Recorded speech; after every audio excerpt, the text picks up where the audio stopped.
Hello everyone, and welcome to tonight's extended tale on Pillowtail Studio, the channel where we're going to dive into some historical mysteries you've never heard before, hidden truths, and extraordinary discoveries.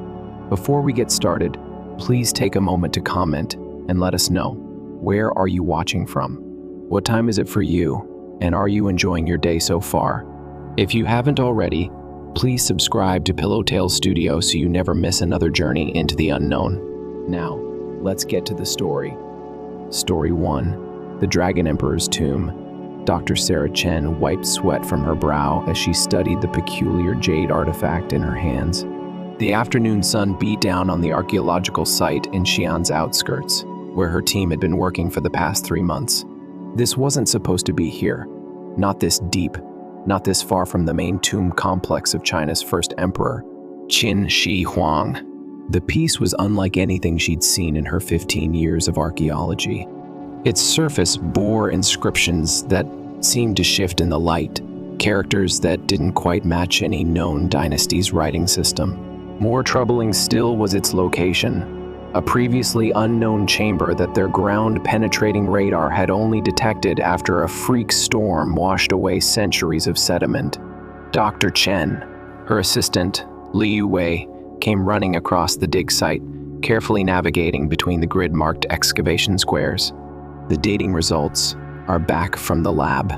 He handed her a folder, his hands trembling slightly. Sarah's eyes widened as she read the report. "This can't be right," she muttered, looking between the jade piece and the papers. "These dates. They're showing this chamber predates the Emperor's tomb by at least 200 years. "There's more," Liu Wei said, lowering his voice. "The radiation team detected unusual readings from the sealed entrance we found yesterday. They're saying it's unlike anything they've seen before." Before Sarah could respond, a shadow fell across them. Dr. Marcus Blackwood, her colleague from Oxford University, stood at the edge of the excavation pit. His normally composed face showed signs of agitation. "Sarah, we need to talk," he said, his British accent clipped and tense. Privately, as they walked away from the main dig site, Marcus produced a leather-bound journal from his satchel.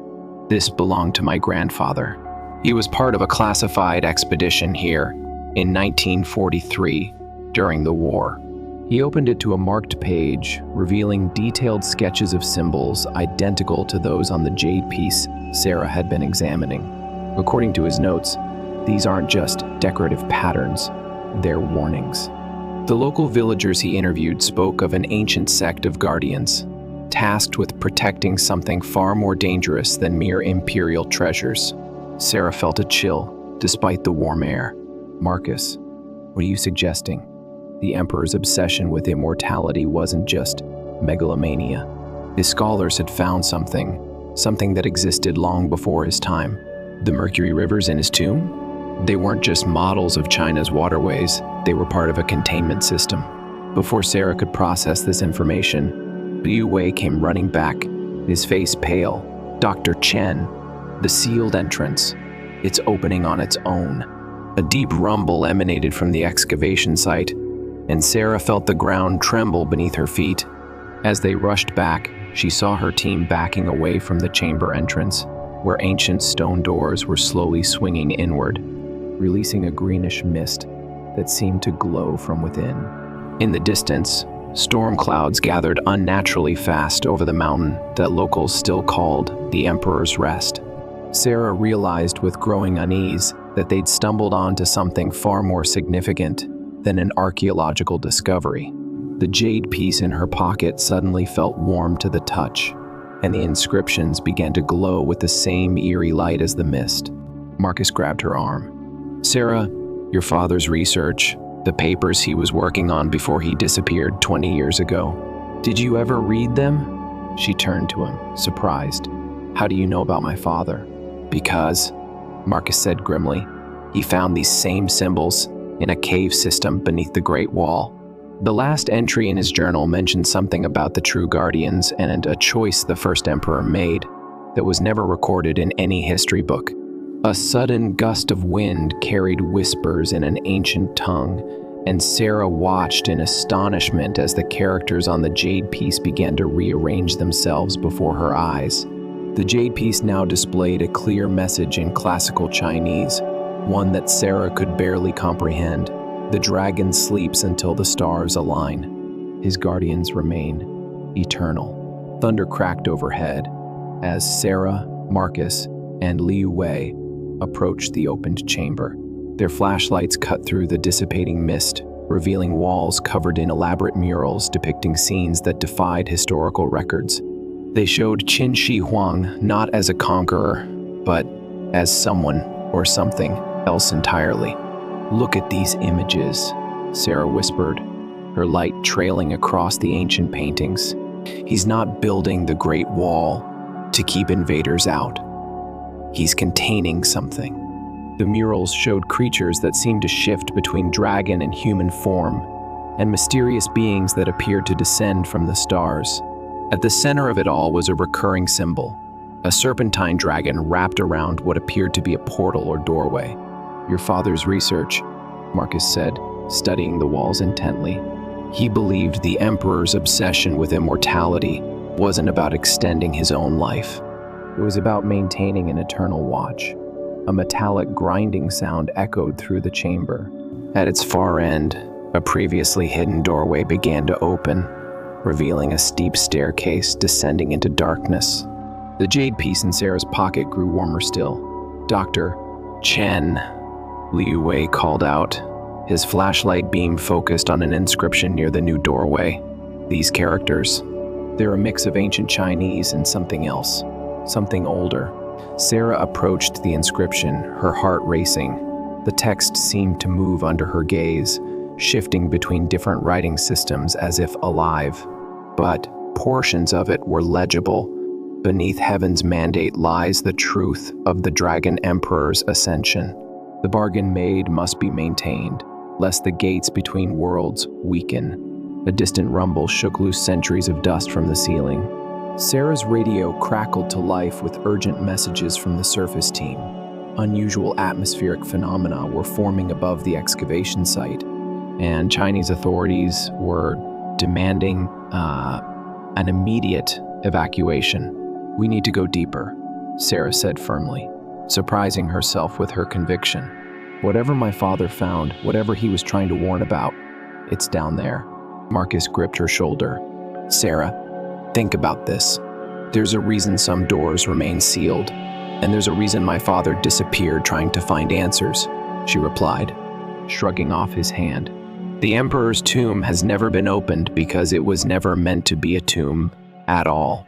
It's a containment site, isn't it? That's what your grandfather discovered." Before Marcus could respond, Liu Wei's voice echoed from the stairway where he'd already begun descending. "There's something here you need to see." Following their young colleague down the ancient steps, Sarah and Marcus found themselves entering a vast underground chamber that defied explanation. The walls were lined with mercury channels that still flowed after 2 millennia, giving off a faint, pulsing luminescence. But it was what stood at the chamber's center that stopped them in their tracks. A massive throne of jade and gold faced what appeared to be a shimmering portal, its surface rippling like disturbed water. Seated on the throne was a perfectly preserved figure in imperial robes, his face covered by an intricate mask made of an unknown metal. "The Dragon Emperor," Sarah breathed, "but not as a corpse. He's in some kind of stasis." The jade piece in her pocket suddenly grew scalding hot. As she pulled it out, its characters rearranged one final time, forming a message that made her blood run cold. "The Guardian awakens. The choice must be made again." The masked figure on the throne began to move. The figure's movement was almost imperceptible at first, a slight tilt of the head, fingers flexing against the throne's armrests. The mask, which seemed to flow like liquid metal, began to ripple in response to some unseen force. Sarah felt a presence brush against her mind, ancient and vast. Images flooded her consciousness, stars falling from the sky, beings of light and shadow walking among humans, and a young prince making a pact that would forever alter China's destiny. It was never about unification, she gasped, understanding flooding through her.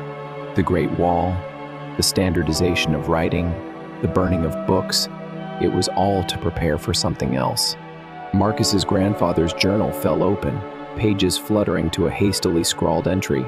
The Emperor didn't die seeking immortality. He achieved it as payment for his role as guardian. The Mercury Rivers are not a map, they're a lock. The masked figure rose with unnatural grace, its robes shifting with colors that shouldn't exist. When it spoke, its voice resonated not through the air, but directly in their minds.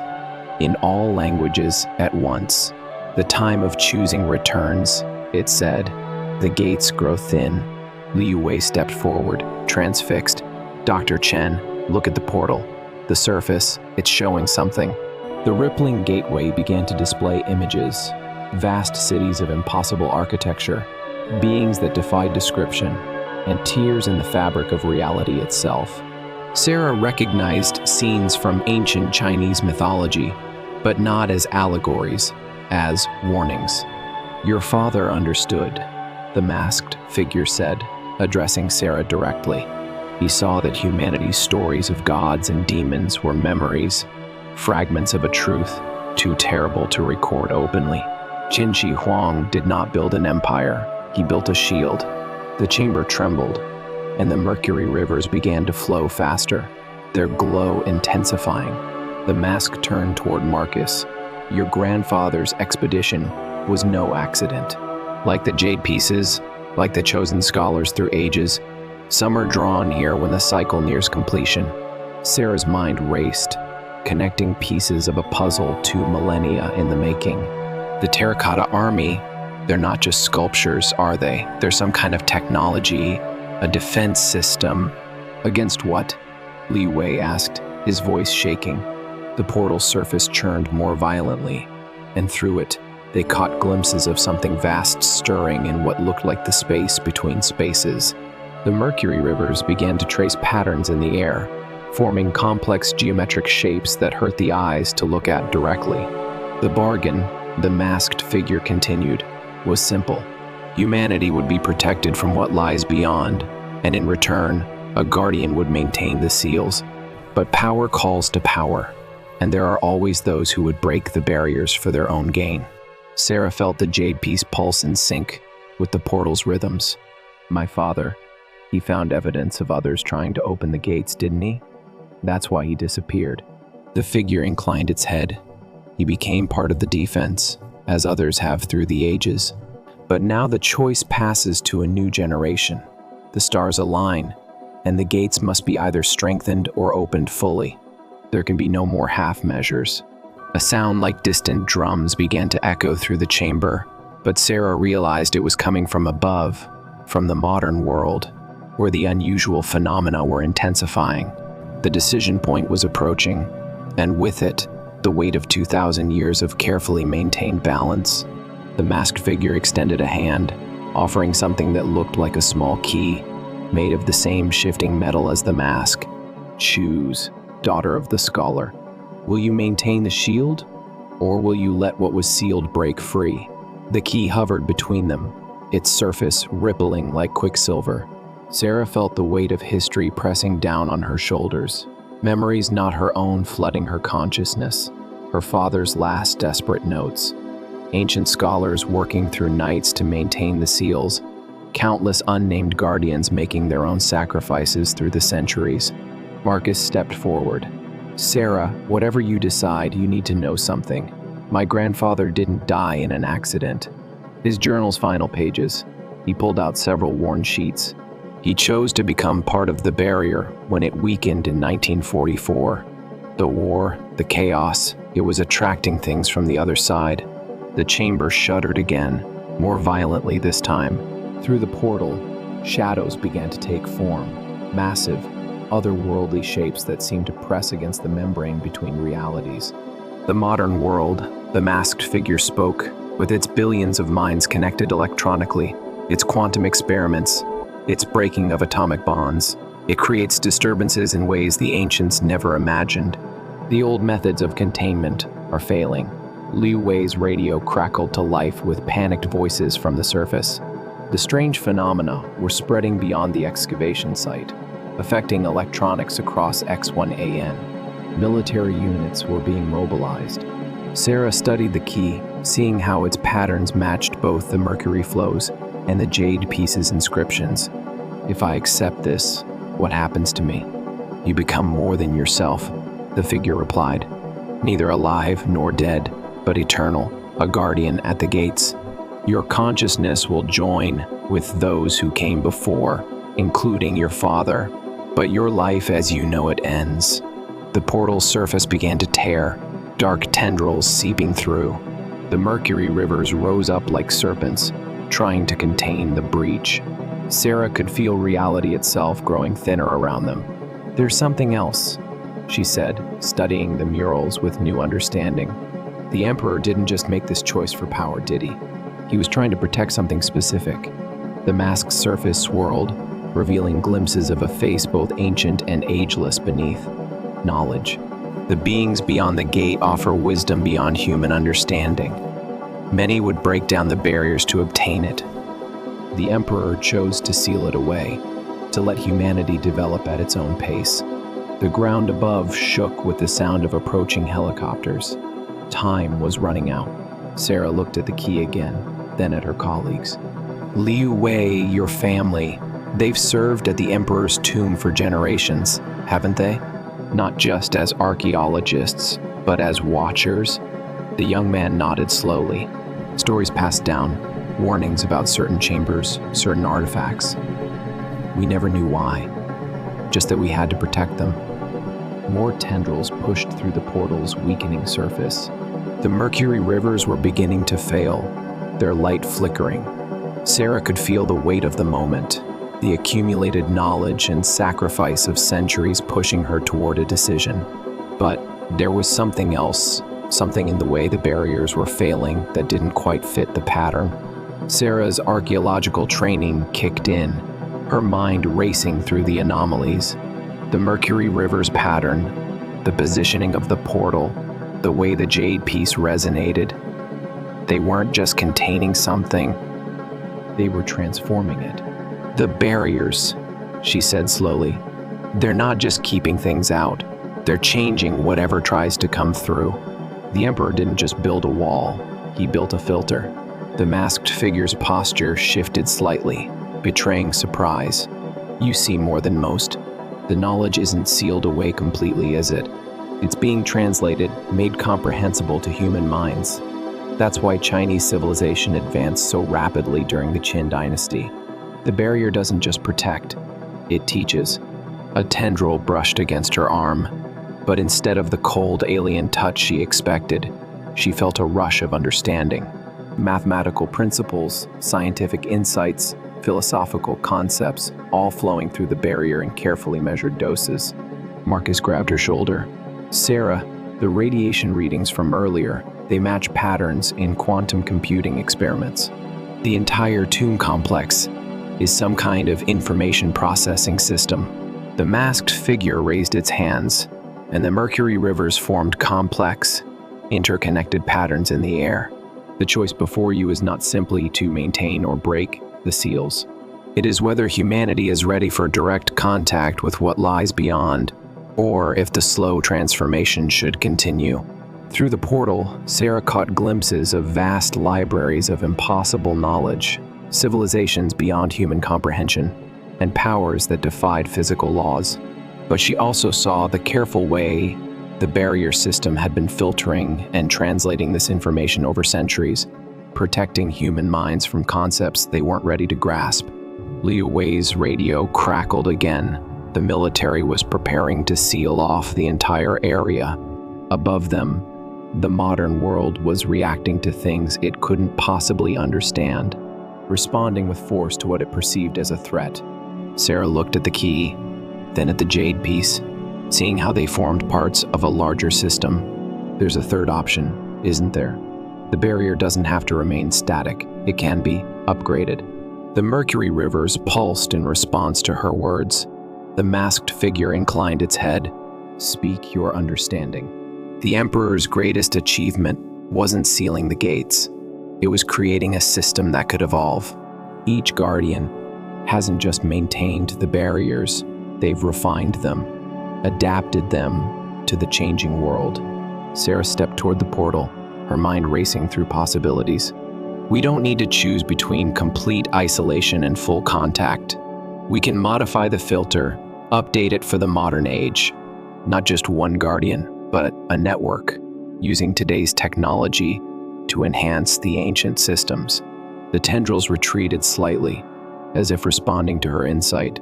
The portal's surface began to stabilize, but in a new pattern, one that incorporated elements of binary code alongside the ancient symbols. The masked figure's posture changed, suggesting approval. Few have seen this possibility. The system was designed to adapt, but only when a guardian truly understands its purpose. Sarah held up the jade piece, watching as its inscriptions began to merge with digital patterns. The internet, quantum computing, global telecommunications, they're not just weakening the barriers. They're creating new pathways for controlled integration. The chamber rumbled again, but this time, the mercury rivers responded differently, forming patterns that resembled circuit boards and neural networks. The terracotta army above, Sarah realized, could serve as nodes in a vast new network, combining ancient magic with modern technology.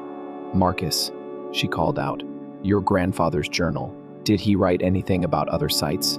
Other barriers?" Marcus flipped through the pages frantically. Yes. References to similar systems beneath Stonehenge, the pyramids, Easter Island. My God, they're all connected, aren't they? A global network of filters and transformers. The masked figure raised its hands, and the chamber's walls became transparent, revealing a vast web of energy lines connecting sacred sites across the planet. The Emperor's tomb was but one node, the strongest of its time. Each civilization contributed to the greater shield. Sarah stepped forward, the key floating before her. So we don't just maintain or destroy, we upgrade. Connect the ancient network to modern systems, create a new kind of barrier that can better process and translate the knowledge trying to break through.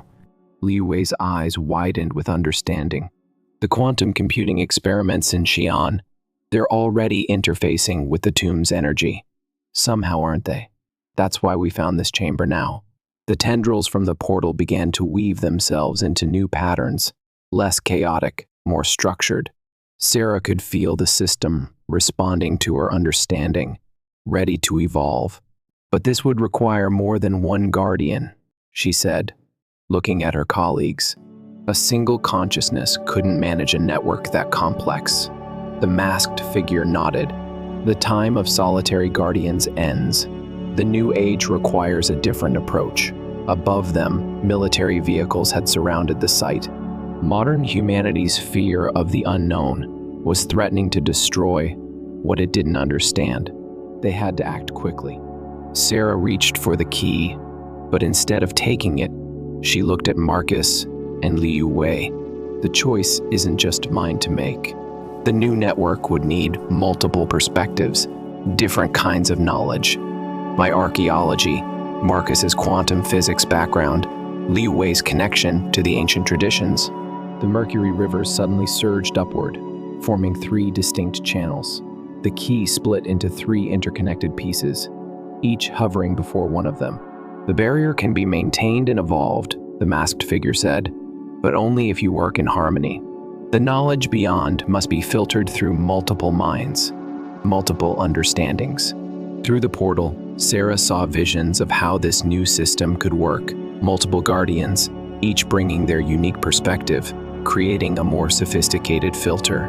The ancient mercury rivers could interface with quantum computers. The terracotta army could become nodes in a vast network, and the accumulated wisdom of past guardians could be preserved and updated. But what about the current guardian? She asked, looking at the masked figure. What happens to you? My time ends, as it must. I will join the consciousness of past guardians, becoming part of the knowledge base for the new system. The Emperor's original form was transformed thus, as were all Guardians since. A violent tremor shook the chamber. Above, they could hear military commands being shouted. The portal flickered dangerously, its surface rippling with increasing instability.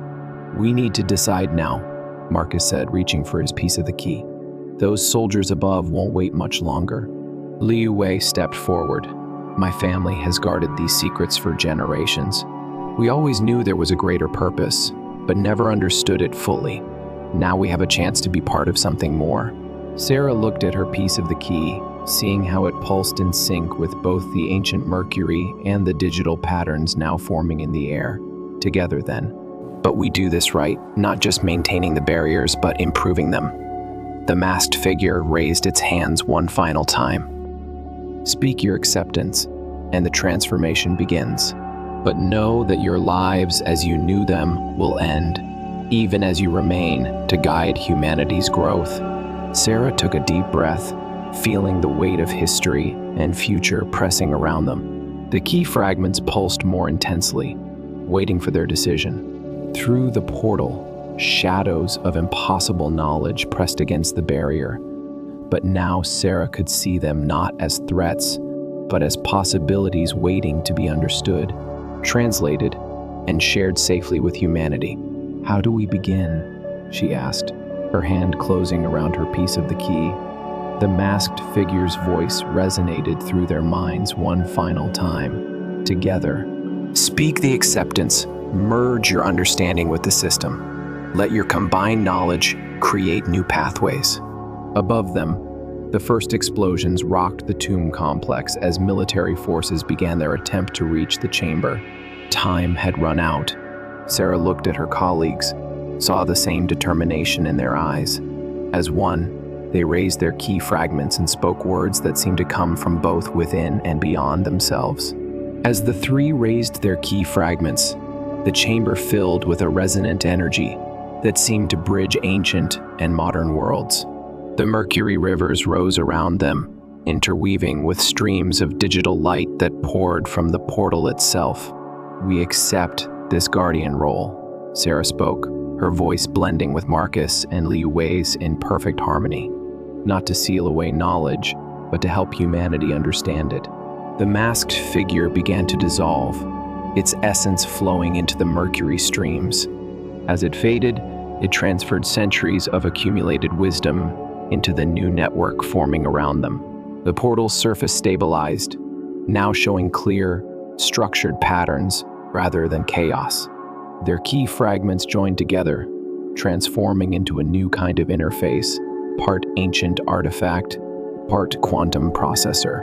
Sarah felt her consciousness expanding, connecting with Marcus and Liu Wei's minds, but also linking to the vast database of Guardian knowledge, being integrated into modern systems. Above them, the military's attempts to breach the chamber suddenly ceased. The new barrier network was already at work, generating a field that would make the tomb appear normal to outside scanning equipment. The terracotta warriors throughout the complex stirred imperceptibly, each statue becoming a node in their expanded network. Through their combined consciousness, the three could sense similar transformations occurring at ancient sites worldwide as the old system upgraded itself through their understanding. "It's working," Marcus said, his voice echoing both physically and mentally. "The quantum interfaces are stabilizing the knowledge transfer. We can regulate how much flows through, how it's translated."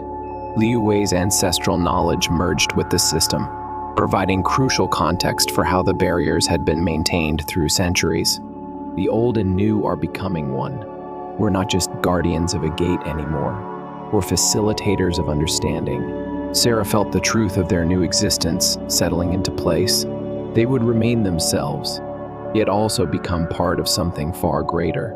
Through their combined perspectives, humanity would gradually receive the knowledge it needed, in ways it could comprehend and use wisely. As the new barrier system stabilized around them, Sarah caught a last glimpse of her father's presence in the accumulated guardian knowledge, not gone, but transformed, his understanding now part of the greater whole. The chamber would remain hidden, but its purpose had evolved. Through their merged consciousness, Sarah, Marcus, and Liu Wei, would guide humanity's gradual awakening to greater truths, filtering ancient wisdom through modern understanding. The Dragon Emperor's tomb had become something greater than a barrier or a guardian post. It was now a bridge between worlds, between past and future, between the knowledge humanity had and what it could eventually become. As the Mercury rivers settled into their new patterns and the digital interfaces hummed with quantum certainty, Sarah felt a deep sense of rightness. They hadn't just preserved the Emperor's legacy, they had fulfilled its true purpose, transforming an ancient shield into a gateway for human evolution. End of story. Story 2, The Eternal Scroll. Sarah Chen stared at the fragments of ancient parchment spread across her desk at Yale's Near Eastern Languages department, her heart racing. The text wasn't written in any script she recognized, and, as one of the world's leading experts in pre-Islamic Arabian writings, that fact alone made her palms sweat.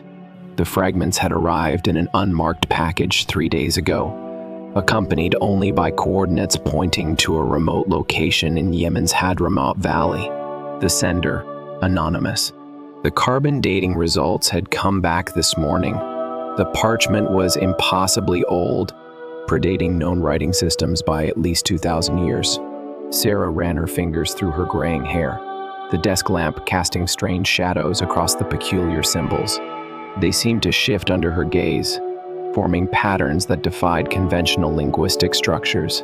20 years of academic research hadn't prepared her for this. Her office phone rang, shattering the midnight silence. Dr. Chen speaking. Have you translated it yet? The voice was deep, urgent, speaking in heavily accented English. Who is this? Someone who knows what you're holding. Listen carefully, you're in danger. They're coming for the scroll fragments. Meet me at the Yemen National Museum in Sana'a in 3 days. Bring everything. The line went dead. Sarah's hand trembled as she reached for the fragments. The symbol seemed to pulse with an inner light. Or was that just her exhausted mind playing tricks? Her computer chirped with an incoming email. The sender was anonymous, but the subject line made her blood run cold. The gateway must remain sealed. Attached was a single image, a photograph from 1923 showing a British archaeological expedition in Yemen. Standing among the team was her grandfather, Thomas Chen, whom she'd never met. He vanished in Yemen that same year, his body never found. In his hands, he held a scroll identical to the fragments on her desk. Sarah knew she was crossing a line as she began packing the fragments into her secure briefcase. Yale had strict protocols about removing artifacts, but something told her this couldn't wait for administrative approval. The symbols nagged at her consciousness. They reminded her of astronomical charts, but oriented towards stars that didn't exist in any modern catalog. 48 hours later, her plane touched down in Sana'a. The city's ancient architecture rose around her like a dream from antiquity, tower houses of amber stone reaching toward the desert sky. But she barely noticed the beauty. Her mind was consumed by the fragments in her briefcase and the growing certainty that she was being followed. A man in a dark suit had sat 3 rows behind her on the flight from New York. She'd spotted him again at passport control, and now he was lingering near the airport's exit, pretending to read a newspaper. Sarah clutched her briefcase tighter and slipped into a waiting taxi, her heart pounding. Yemen National Museum, she told the driver in broken Arabic. As they pulled away from the curb, she caught a glimpse of the man in the suit, speaking urgently into a phone. The museum's grand entrance offered no comfort. Its halls were eerily empty, her footsteps echoing off marble floors. A text message appeared on her phone. 2nd floor, Ancient Scripts Exhibition. Hurry. As Sarah climbed the museum's grand staircase, the weight of the briefcase seemed to increase with each step. The Ancient Scripts Exhibition was housed in a dimly lit gallery, glass cases filled with fragments of long-dead languages lining the walls. In the center of the room stood a tall figure in traditional Yemeni dress, Dr. Chen. The man's voice matched the one from the phone call. I am Dr. Hassan al-Makdisi. We have little time. He gestured toward a private research room off the main gallery. Sarah hesitated. Before we go anywhere, I need answers. What are these scroll fragments? How did you know about them? Hassan's weathered face creased with worry. Your grandfather was my mentor. What you have in your possession is part of what he discovered, what got him killed. The complete text was known as the Eternal Scroll by the ancient kingdom of Hadramaut. They believed it contained instructions for opening doorways between worlds. A sound from the gallery entrance made them both turn. The man from the airport had appeared, and he wasn't alone. 3 others in dark suits flanked him, their hands concealed beneath their jackets. This way, Hassan hissed, pulling Sarah toward an emergency exit. They hurried down a service corridor as footsteps echoed behind them. Who are they? Sarah gasped as they emerged into the scorching afternoon heat. The Order of the Sealed Gate. They've been protecting and hiding the truth about the scroll for millennia. Your grandfather discovered their secret. Now you have too. Hassan led her to a waiting land cruiser. As they sped through Sanaa's winding streets, he explained, the fragments you have are written in a language that predates known civilization. The symbols aren't just writing, they're mathematical formulas describing the fabric of reality itself. The ancient people of this region didn't develop this knowledge on their own, they were given it. Sarah took out the fragments, studying them in the harsh desert sunlight. Given it by whom? That's what your grandfather discovered. There are ruins in the Hadramaut Valley, ruins that shouldn't exist. Structures built with technology we still can't explain. The scroll doesn't just describe doorways between worlds, Dr. Chen. It's a record of who came through them. The land cruiser left the city behind, heading east into the desert. Hassan explained that they were going to a site where the rest of the scroll might be hidden. According to records he'd discovered, her grandfather had found a chamber beneath an ancient temple, but the order had reached him before he could fully explore it. As the sun began to set, Sarah noticed another vehicle following them at a distance. Hassan saw it too, pressing harder on the accelerator. The chase led them off the main road, deep into a maze of wind-carved canyons. The symbols, Sarah said, making connections rapidly now. They're not astronomical charts. They're mapping points in space-time. The ancient texts speak of gods descending from the stars, but what if? An explosion cut off her words as their pursuers opened fire. Hassan swerved, but their vehicle clipped a boulder. The land cruiser spun, teetering on the edge of a ravine. Sarah clutched the briefcase as they began to slide. The coordinates! Hassan shouted as the vehicle tilted further. The ones sent with the fragments. They mark the temple entrance. Find the chamber. Don't let them. The land cruiser plunged over the edge. Sarah felt weightless for a moment. Then everything went black. She awoke to the sound of helicopters. Her body ached, but somehow she'd survived the crash, thrown clear into a soft sandbank. Hassan's vehicle was a burning wreck at the bottom of the ravine. The briefcase lay nearby, its contents miraculously intact. Looking up, she saw black helicopters approaching. The order was coming to finish the job. But they weren't the only ones interested in the scroll's power. Her phone chimed with a message from an unknown number. Head east into the valley. Friends are waiting. Your grandfather left more than just coordinates. Sarah pulled herself up, pocketing the fragments. The ancient temples were less than 2 miles away. As the helicopters grew closer, she began to run, the desert wind carrying whispers of secrets that had waited millennia to be revealed. The desert sand burned through Sarah's boots as she ran, keeping to the shadows of towering rock formations. The helicopter's searchlights swept the canyon floor, but years of archaeological fieldwork had taught her how to navigate this terrain. Her grandfather's journal had mentioned these same cliffs, describing hidden paths used by ancient traders. The message on her phone had included a series of numbers that made no sense until now. They weren't coordinates, but time intervals. Counting her steps between outcrops, Sarah followed the pattern deeper into the maze of stone. The helicopter's sound began to fade. A narrow opening appeared in the rock face, barely visible in the growing darkness. Sarah squeezed through, finding herself in a passage that showed signs of human modification, tool marks that were impossibly precise for their age. Her flashlight beam revealed symbols carved into the walls, similar to those on the scroll fragments but more complex. "Welcome, Dr. Chen." The voice made her spin around. A woman emerged from the shadows, elderly but standing straight, her white hair gleaming. "I'm Diana Blackwood. I worked with your grandfather before the Order found him. We've been waiting a long time for someone to find those fragments." More figures appeared. Archaeologists and researchers Sarah recognized from academic circles, all of them supposedly killed or disappeared over the years. They'd gone into hiding, Diana explained, after getting too close to the truth. "The Order isn't trying to hide evidence of ancient aliens, Sarah," Diana said as they walked deeper into the complex. "They're hiding evidence that humanity's own past is far more advanced than we've been led to believe. The visitors didn't come from space.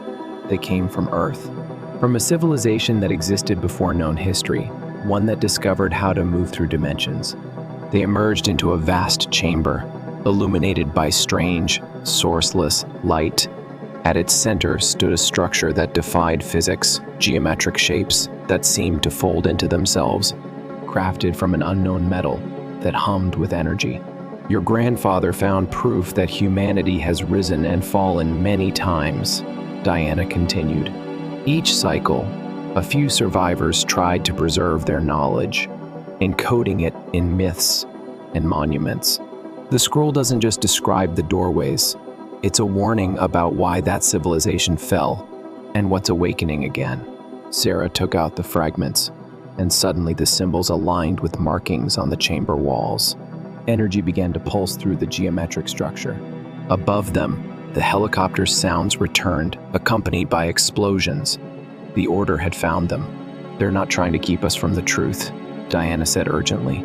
"They're trying to keep something from getting through. The doors work both ways, Sarah. Your grandfather discovered that the hard way. Now you have to decide, do we seal this knowledge away again, or do we face what's on the other side?" The chamber shuddered as charges were set above. Sarah looked at the fragments in her hands, seeing them with new understanding. They weren't just text, they were a key, and she was standing before a lock that had held for millennia. The choice her grandfather had faced now fell to her as the boundary between worlds began to thin. The chamber walls began to vibrate at a frequency that made Sarah's teeth ache. The geometric structure's hum grew louder, and the metal surfaces started to ripple like liquid mercury. Through gaps in the ceiling, she could hear the Order's team setting up equipment.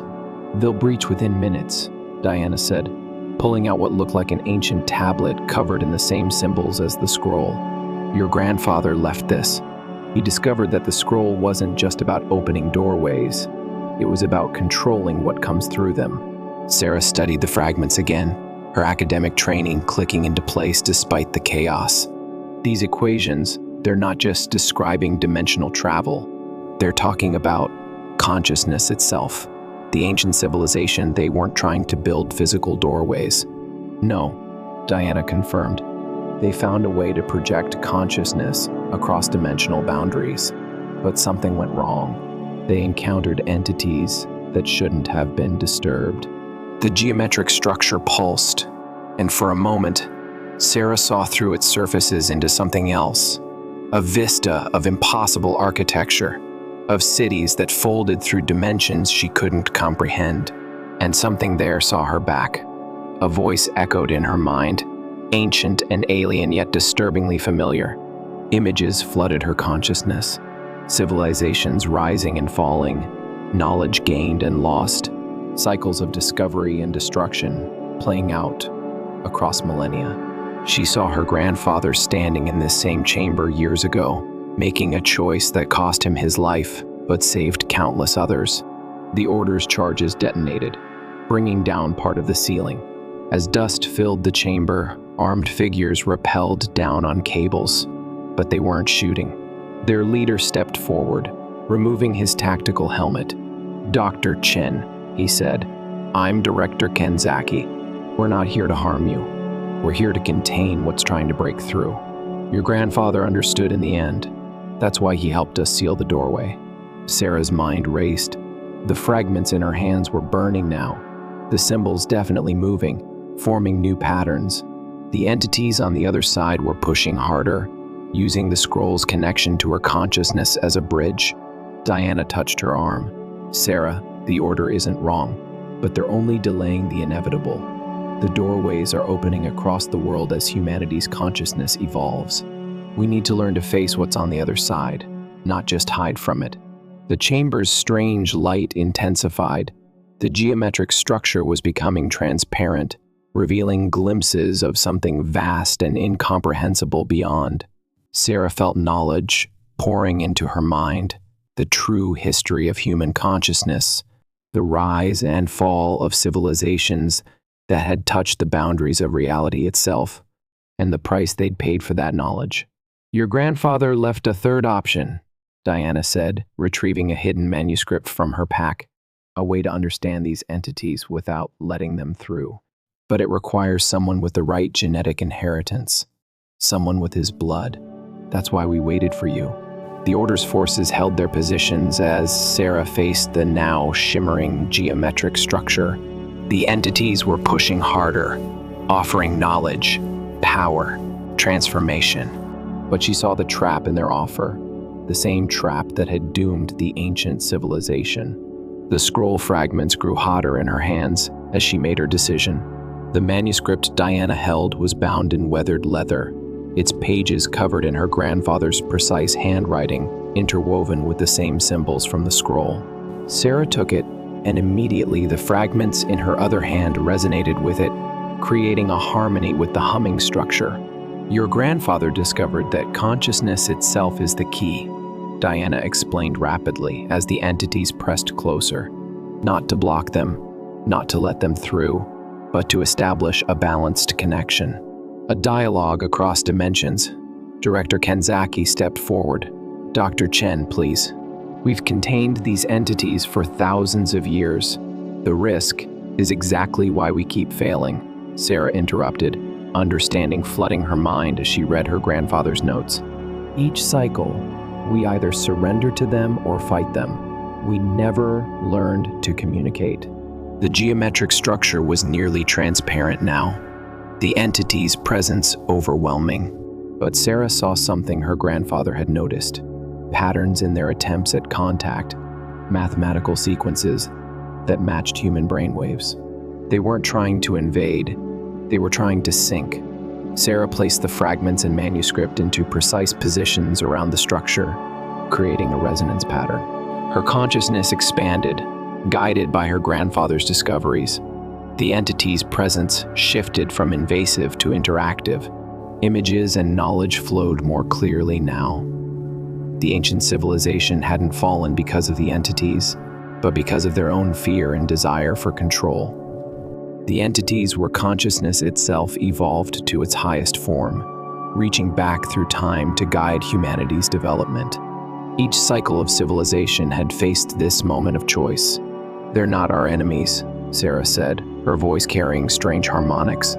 They're our potential, what we could become if we overcome our fear of transformation. The Order's equipment started shorting out as the chamber filled with shifting patterns of light and energy. Director Kenzaki's face showed understanding dawning. Your grandfather.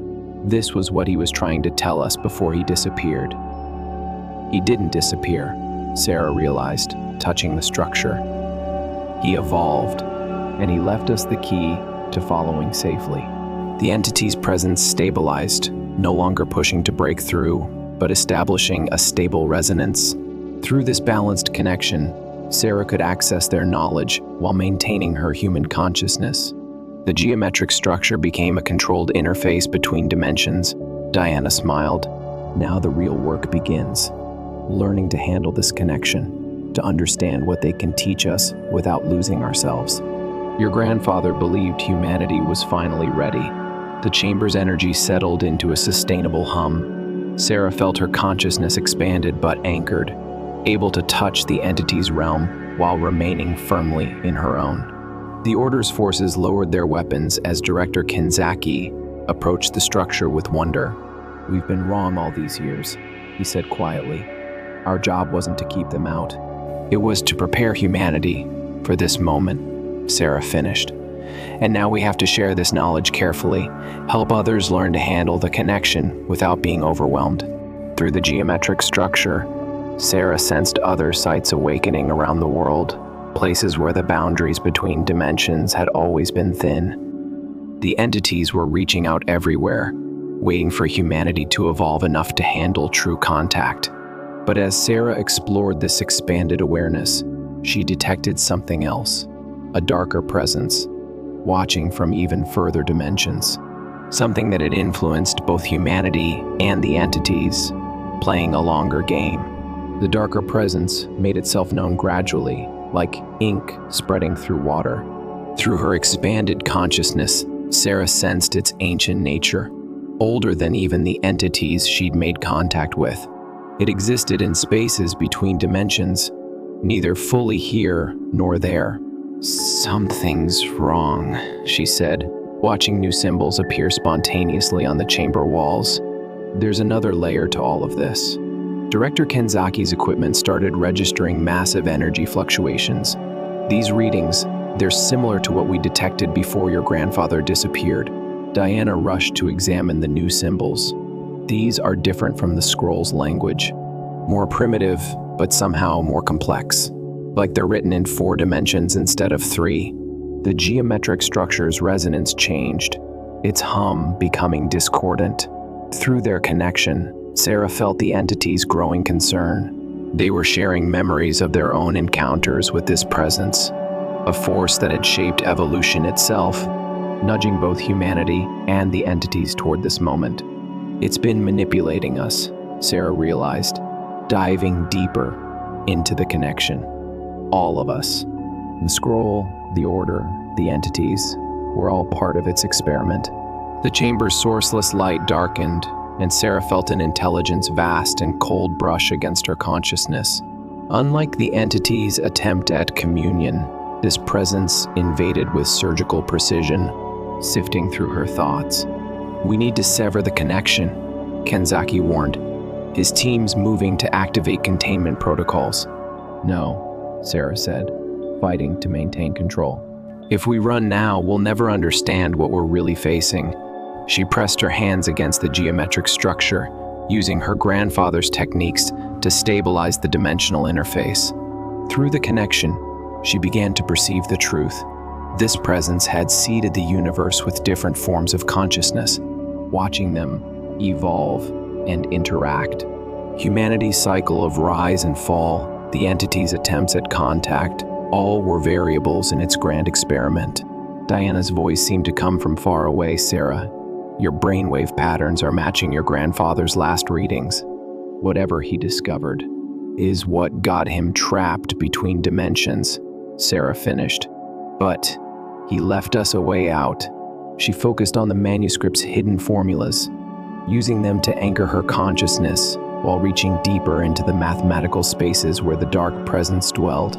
Suddenly, she wasn't alone. Another consciousness touched hers, familiar, carrying echoes of shared DNA. Her grandfather's presence, preserved in the spaces between dimensions, reached out to guide her. "Hello, Sarah." His thoughts merged with hers. "I've been waiting for someone who could understand. There's so much more to show you." Through their merged consciousness, Sarah's grandfather shared decades of accumulated knowledge. He hadn't been trapped. He'd chosen to remain in this state, learning and observing the dark presence's grand design. "It's a test, Sarah." His thoughts resonated. "Every civilization reaches this point. The entities were meant to guide us, but they're as much part of the experiment as we are. The dark presence wants to see which species can transcend their dimensional limitations." The chamber trembled as reality itself seemed to flex. The Order's teams braced themselves as equipment sparked and failed. Through the geometric structure, Sarah could see multiple timelines overlapping, countless civilizations facing this same moment of truth. But why? Sarah projected the thought, feeling Diana and Kenzaki monitoring her vital signs as her consciousness expanded further.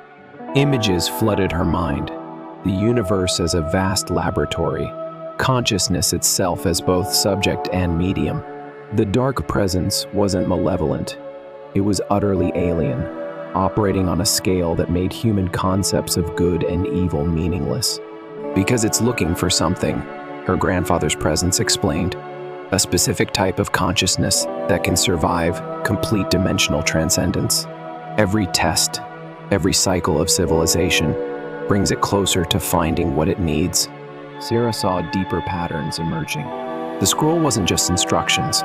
It was a record of previous attempts, encoded in a way that would help future civilizations learn from their predecessors' failures. The entities weren't just reaching back through time, they were reaching back through multiple iterations of reality. The dark presence pressed closer, its attention focusing on their combined consciousness. Sarah felt it probing, testing, measuring their response. Through their connection, she sensed her grandfather's excitement. "This is different," he communicated. "Our combined awareness, it's showing a new pattern, something it hasn't seen before." The geometric structure's surface began to crystallize, forming impossible patterns that reflected higher dimensional mathematics. Director Kenzaki's remaining instruments registered energy readings that broke all known scales. "The experiment is changing," Diana whispered, watching new symbols write themselves across every surface of the chamber. "They're not just observing anymore." Sarah felt the dark presence's interest sharpen. Through her expanded awareness, she could sense similar moments happening across the globe. Other sites where the dimensional boundaries were thinning, other consciousnesses beginning to connect. Humanity isn't meant to face this alone, her grandfather's presence conveyed. The entities, the order, the scroll, all were meant to prepare us for something larger, a change in the fundamental nature of consciousness itself. The chamber's reality began to shift, spaces opening into dimensions that human minds weren't meant to perceive. But Sarah's consciousness, supported by her grandfather's experience and the entity's guidance, remained stable. "They're offering us a choice," she said aloud, her voice carrying harmonic frequencies that made the air ripple. "Not just humanity, but all conscious beings in our dimension. We can remain as we are, or..." The chamber's reality continued to stabilize as Sarah and her grandfather's merged consciousness processed the dark presence's offer. Through their expanded awareness, the true nature of the experiment became clear. "It's not about choosing between dimensions," Sarah said, her voice steady despite the enormous pressure of multiple realities pressing against her mind. "It's about learning to exist in all of them simultaneously." Director Kenzaki stepped forward, his tactical gear shimmering with dimensional distortions. "Like your grandfather has been doing all these years?" "Yes, but on a larger scale," Sarah explained. "The dark presence hasn't been testing individual civilizations. It's been guiding consciousness itself toward a state of unified awareness. The entities, humans, and countless other beings. We're all part of the same evolutionary path." The geometric structure pulsed with new energy as the scroll fragment's symbols aligned with patterns emerging across the chamber walls. Diana worked frantically to document everything, her hands shaking as she recorded the transforming mathematical equations. The scroll wasn't meant to open doorways. Sarah's grandfather's presence resonated through her. It was meant to show us how to transform ourselves into beings who don't need doorways at all. Through their connection, Sarah saw the truth of countless civilizations' rises and falls, not as failures, but as steps in a greater evolution. Each cycle had added to the universal consciousness, building toward this moment. The dark presence's purpose became clear as Sarah felt the accumulated knowledge of billions of years flow through her consciousness. Every civilization's cycle, every test, had been preparing consciousness itself for a transformation. "We don't have to choose between dimensions," Sarah announced, her voice carrying the weight of newfound understanding. "And we don't have to fear what lies beyond them. We just have to learn to be more than we are." The geometric structure flared with brilliant light as Sarah, guided by her grandfather's presence, began to implement the scroll's true purpose. The symbols weren't instructions for opening doorways. They were a blueprint for expanding consciousness itself.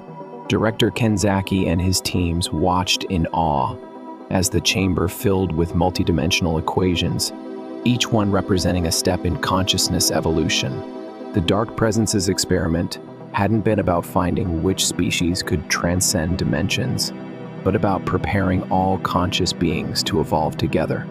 "It's time," Sarah's grandfather's presence communicated. "The cycle is complete, not just for humanity, but for all conscious beings ready to take the next step." Sarah placed her hands on the geometric structure one final time. The chamber hummed with energy as the transformation began, not a violent breakthrough between dimensions, but a gentle dissolution of the barriers that had separated different forms of consciousness for so long. The Order's ancient mission of containment transformed into one of guidance. The entities became partners instead of invaders, and humanity found its place in a larger community of conscious beings, all taking their first steps into a new way of existing. As the light faded, Sarah stood in the chamber, changed but still herself. The scroll fragments had turned to dust, their purpose fulfilled. But the knowledge they contained lived on in the expanded consciousness of all those who had witnessed the transformation. "What now?" Diana asked, looking at the geometric structure, which now stood quiet but thrumming with potential. Sarah smiled, feeling her grandfather's presence not as something separate, but as part of a greater whole. "Now we learn what it means to be more than we ever imagined we could be." The Dark Presence withdrew, its experiment complete. In the chamber beneath the desert, where ancient knowledge had waited for millennia, humanity had finally found its place in the greater tapestry of consciousness, not as conquerors or victims, but as participants in an endless journey of becoming. Story 3. The Cherokee Manuscript. Doctor. Sarah Blackwood wiped the sweat from her brow as she carefully maneuvered her way deeper into the narrow cave system in the Great Smoky Mountains. The August heat made the limestone walls slick with condensation, but that wasn't what made her hands tremble. It was what she'd glimpsed in the beam of her headlamp just moments before, distinctive markings that looked nothing like the Cherokee syllabary she'd studied for the past decade. "Doctor." "B! You need to see this!" Her research assistant Tom's voice echoed from a chamber ahead, tinged with a mix of excitement and unease. Sarah squeezed through a tight passage, her heart pounding as she emerged into a broader cavern.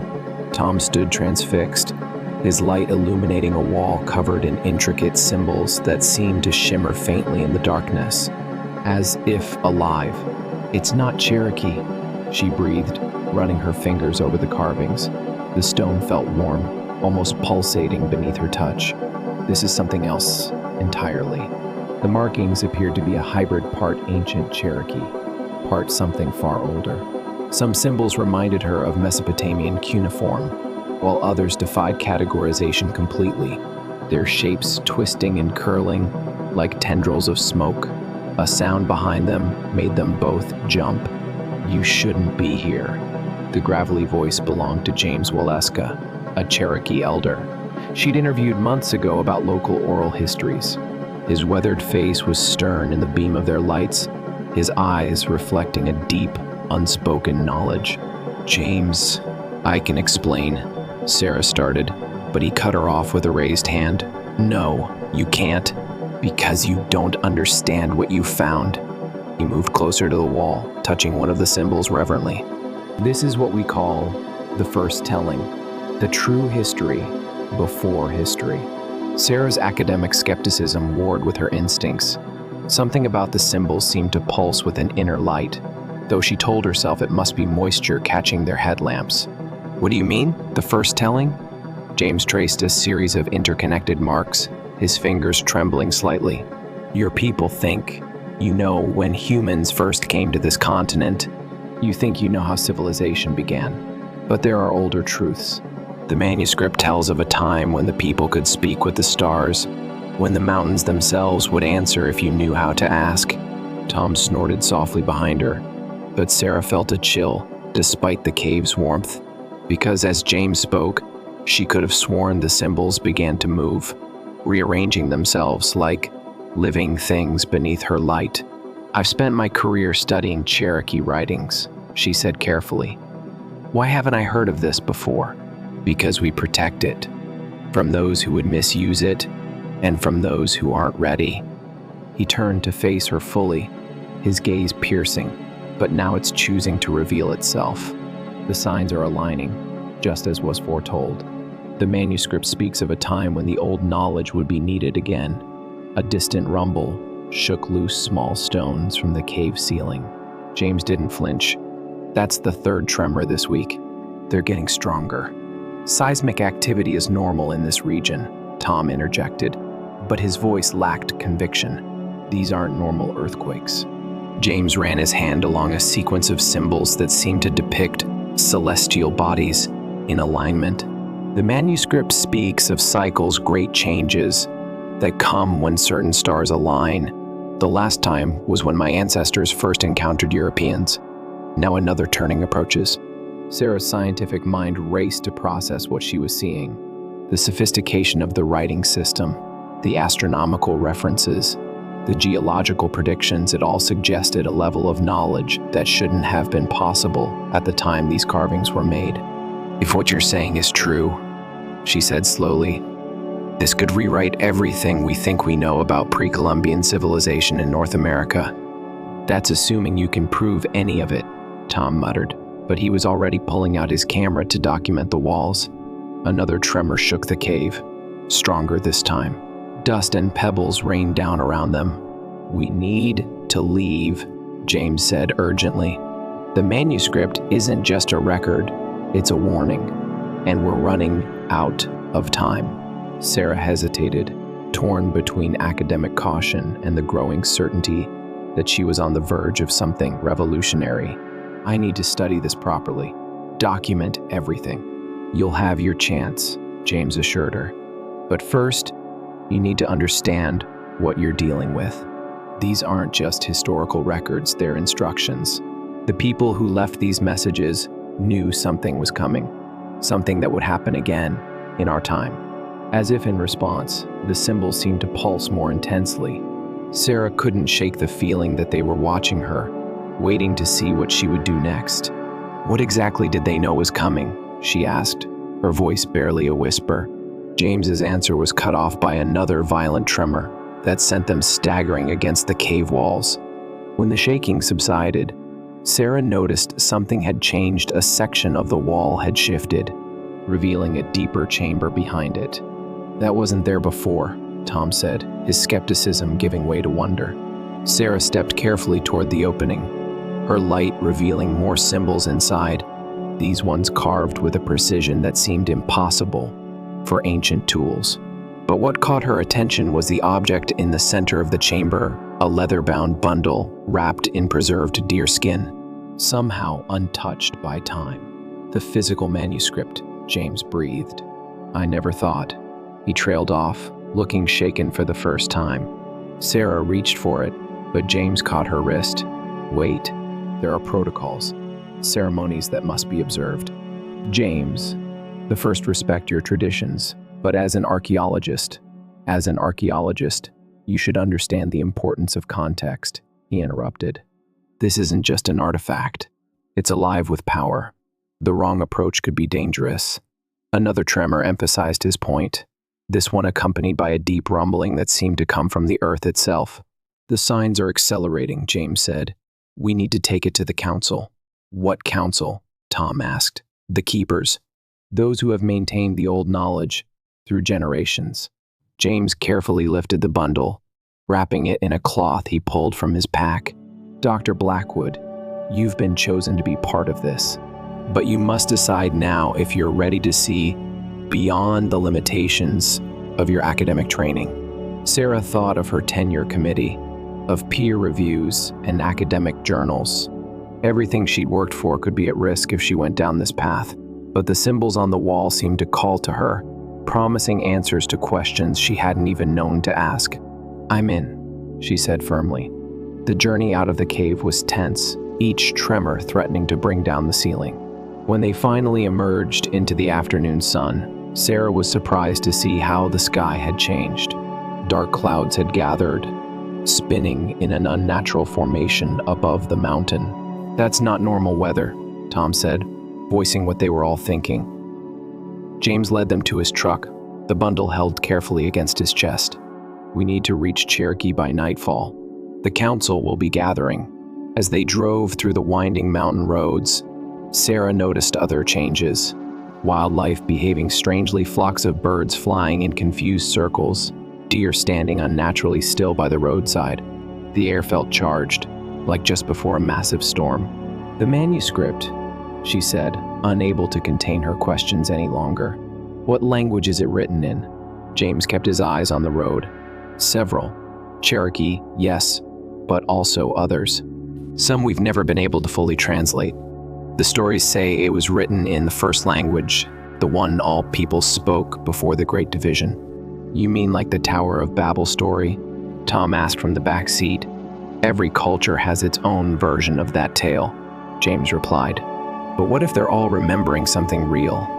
A time when humanity was different, more connected to each other, to the earth, to whatever lies beyond the stars."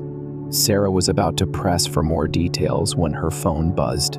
She had dozens of missed calls and messages, all from her colleagues at various universities. "Something's happening," she said, scrolling through the texts. "Seismic activity being reported globally. Astronomical anomalies.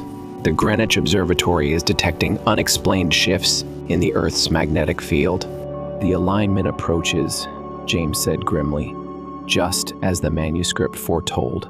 They crested a ridge, and Sarah gasped. The valley below was filled with cars and people, all heading toward Cherokee. "Word has spread," James explained. "The signs are clear enough that even those who haven't read the manuscript can feel it. The keepers are gathering from across the country. But what are we supposed to do?" Sarah asked. James glanced at the bundle between them. "That's what we need to find out. The manuscript doesn't just tell us what's coming, it tells us how to face it. But first, we need to translate the untranslatable." The town of Cherokee was transformed. People filled the streets, a mix of tribal members and outsiders drawn by the increasing anomalies. The usually quiet tourist shops were shuttered, and Sarah noticed groups of elders hurrying toward the council house, their faces grave. James parked behind the Museum of the Cherokee Indian. "We'll go through the back," he said, too many eyes watching now. As they carried the manuscript through the service entrance, Sarah noticed museum displays she'd studied dozens of times before. The traditional narratives of Cherokee history suddenly seemed incomplete, like viewing a photograph, and only now realizing you'd been focusing on the background instead of the true subject. The council chamber was packed with people, but a respectful silence fell as James entered with the bundle. Sarah recognized faces from her research: tribal historians, medicine people, and elders from other native nations. But there were others she didn't expect: astronomers, geologists, even a physicist she'd seen on documentary programs. An elderly woman rose from the central seat. "Welcome, Dr. Blackwood," she said, her voice carrying surprising strength. "I am Rebecca Swimmer. We've been expecting you." "You have?" Sarah asked, thrown off balance. The manuscript spoke of a scholar who would help bridge the gap between old knowledge and new understanding. "When we heard of your work on previously unknown Cherokee writing systems, we knew to watch for you." Another tremor shook the building. Through the windows, Sarah saw the strange clouds had grown darker, now spinning in complex patterns that defied meteorological logic. Rebecca gestured to a large table. "Place it here." James carefully unwrapped the bundle. The leather binding was covered in the same hybrid symbols from the cave, but these seemed to shift and change as Sarah watched, like ink flowing beneath the surface. "How is that possible?" Tom whispered, filming with his phone. "The manuscript exists in multiple states," Rebecca explained. "What you see depends on your readiness to understand. That's why we needed someone like you, Dr. Blackwood. Your mind bridges multiple ways of knowing." Sarah's archaeological training warred with what her eyes were telling her. The symbols were definitely moving now. reorganizing themselves into patterns she almost recognized. "It's responding to the electromagnetic fluctuations," said one of the scientists, holding up a measuring device. "The energy readings are off the charts." Rebecca placed her hands on the manuscript. "It's time. Dr. Blackwood, place your hands here and here. Your knowledge of writing systems, combined with our traditional understanding." Sarah did as instructed. The leather felt warm under her fingers, almost alive. The symbols began flowing faster, and suddenly she could read them not with her eyes, but with some deeper sense she hadn't known she possessed. "Oh my God," she breathed. "What do you see?" James asked. It's not just one document. It's many, written in different times, different places, but all telling parts of the same story." The knowledge poured into her mind. There was an advanced civilization spread across the globe. Not just technology, but a different way of understanding reality itself. They could alter matter, communicate across vast distances, even manipulate time to some degree. "What happened to them?" Tom asked. "They saw something coming, a cosmic cycle, a convergence of forces that threatens to reset everything. It's happened before the Great Flood myths, the end of the last ice age, the Bronze Age collapse." Sarah's voice shook. They couldn't stop it, but they found a way to preserve their knowledge. They encoded it into the myths and structures of cultures around the world. The Cherokee weren't the only ones. The Maya, the Egyptians, ancient China, they all held pieces of the puzzle. Another violent tremor. Outside, the spinning clouds had begun to glow with an inner light. "And now, it's happening again," Rebecca said quietly. "But this time, we have the full instructions. If we can understand them in time." Sarah's fingers traced the flowing symbols. "There's more. They didn't just leave warnings. They left a plan, a way to." She struggled to put the concepts into words, to write out the change, to preserve not just knowledge this time, but consciousness itself. But it requires understanding principles of physics we're only beginning to grasp. "That's why we needed both," James said. "The old wisdom and the new science, working together." The building shook again. Through the windows, they could see people pointing at the sky, where the clouds had begun to form impossible geometric patterns. "How long do we have?" Tom asked. Sarah read further into the flowing text. "Days, maybe. The manuscript says the process has already begun. But if we can decode the instructions in time." Rebecca quickly organized the gathered experts into groups. Physicists huddled with medicine men, comparing the manuscript's descriptions of energy patterns to quantum field theories. Archaeologists and tribal historians pieced together references to similar events in the past. Sarah remained focused on the manuscript, the symbols continuing to shift and transform under her touch. "There are coordinates," she said. "Sacred sites around the world. They form a network, a kind of resonance grid." "Like the ley lines some cultures speak of?" asked a British geologist. "More complex. These sites were specifically constructed to channel and amplify certain types of energy. The mounds, the pyramids, the stone circles, they're all part of a global machine, waiting to be activated." Tom was cross-referencing on his laptop. "The seismic activity it's strongest at exactly these locations. Look at these readings from Göbekli Tepe, Sacsayhuaman, the Serpent Mound." Another violent tremor rocked the building. Outside, the geometric patterns in the sky had begun pulsing with colored light, like an aurora gone mad. "The manuscript speaks of a gateway," Sarah continued, her voice distant as she processed the flowing information. "Not a physical doorway, but a shift in the fundamental frequency of matter itself. The ancients found a way to ride out these cosmic cycles by moving slightly out of phase with normal space-time. Like a quantum shelter," the physicist mused. "Fascinating theoretically, but the energy requirements would be astronomical. Unless," James interjected, "you had a planetary-scale network of structures designed to gather and focus that energy over thousands of years." Sarah's hands trembled as she decoded more of the text. That's exactly what they built, and the knowledge of how to use it was split up, hidden in different cultures around the world. No single group could activate it alone. It would require humanity to come together, to combine our understanding. Rebecca nodded gravely. Our ancestors knew that only when we learned to work together would we be ready to face this challenge. The physicist's instruments began screaming with readings. The electromagnetic fluctuations are increasing exponentially. Whatever's coming, it's accelerating. Sarah studied the manuscript's instructions with growing urgency. We need to contact the other sites immediately. Each location needs to be activated in a specific sequence, using both the old ceremonies and modern technology to achieve the correct resonance. I've got representatives from other indigenous nations on video conference, Tom called out. They're reporting similar phenomena at their sacred sites. The building shook again, harder this time. Through the windows, they could see people pointing and shouting at the sky, where the geometric clouds had begun forming impossible three-dimensional shapes. We need to move quickly, Rebecca announced. Each group takes their assigned section of the manuscript. Learn it, understand it. We have hours at most to prepare. As the others scrambled to work, Sarah noticed new symbols appearing on the manuscript's pages.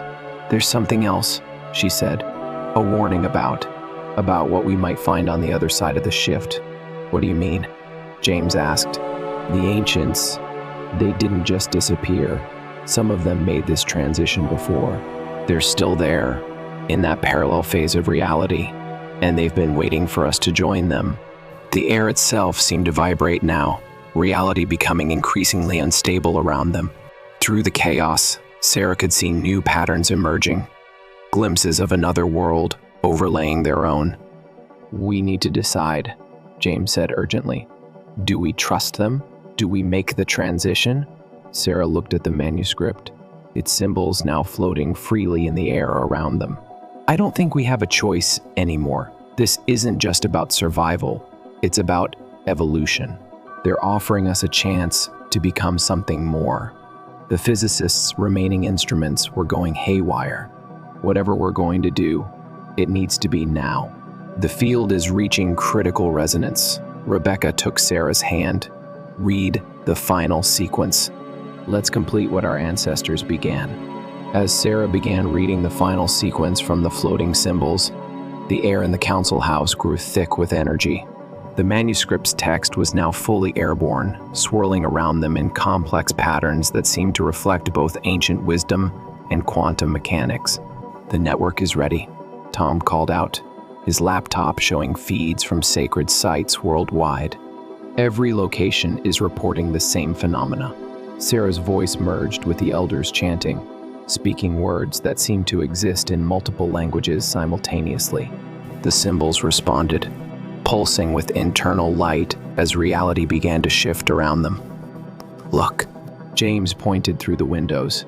The geometric patterns in the sky had formed a vast crystalline structure that stretched as far as they could see. Within it, they could glimpse fragments of another world, one where matter and energy flowed together in ways their physics couldn't explain. The barrier between states is thinning, the physicist said, watching his last functioning instrument. We're approaching quantum coherence on a macro scale. Through the swirling symbols, Sarah could now see figures emerging, forms that seemed to shift between human and something else. Watching them from the other side of reality's veil, their presence felt ancient yet familiar, as if reaching across time itself. They're showing us the way, Rebecca said softly, just as they showed our ancestors. The manuscript's final symbols aligned into a pattern that Sarah suddenly understood. Wasn't just writing, it was a key, a code to unlock humanity's next phase of existence. As she read the last sequence, the air itself seemed to crystallize around them. It's happening, she breathed, watching as the transformation began. The council house walls became transparent, then fluid, then something else entirely. Reality was reshaping itself according to laws they were only beginning to comprehend. Through the chaos, Sarah could hear voices ancient yet new, human yet not welcoming them across the threshold of existence itself. The convergence had begun, and with it, humanity's next great journey. As the transformation stabilized around them, Sarah found herself experiencing reality in entirely new ways. The council house had become a space that existed in multiple states simultaneously, both the familiar wooden structure and something that defied traditional geometry. "Everyone stay calm," Rebecca advised, her voice carrying new harmonics that seemed to ripple through the air. "This is exactly what the manuscript prepared us for." Sarah could now perceive the others in the room on multiple levels, their physical forms overlaid with patterns of energy and thought. Tom was still clutching his laptop, though the device had transformed into something that seemed to interface directly with his consciousness. The physicist's instruments had evolved into complex structures that measured aspects of reality they hadn't even known existed before. "The others," James said softly. "They're here." The Ancient Ones began to make themselves fully known beings that had once been human, but had evolved through multiple cycles of transformation. Their forms shifted between states of matter and energy, carrying the accumulated wisdom of countless ages.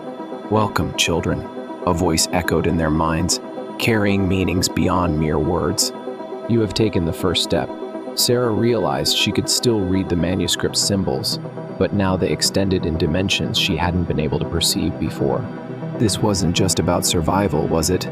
This was about preparation. Every cycle brings change, the Ancient Ones communicated. Every transformation offers a choice. Your world was approaching a junction point, either evolution or entropy. Through the transformed walls of the council house, they could see the rest of the town experiencing similar changes. Some people were adapting quickly, their consciousness expanding to embrace the new reality. Others seemed frozen between states, struggling to accept what was happening. "We need to help them," Sarah said, understanding now why the manuscript had emphasized the importance of guides and teachers. "Yes," the Ancient Ones agreed. "Just as we help you, the cycle continues." James stepped forward, his form flickering between states. The tremors, the electromagnetic changes, they weren't just physical phenomena, were they? They were birth pangs. "Your science was beginning to grasp the true nature of consciousness," one of the Ancient Ones explained.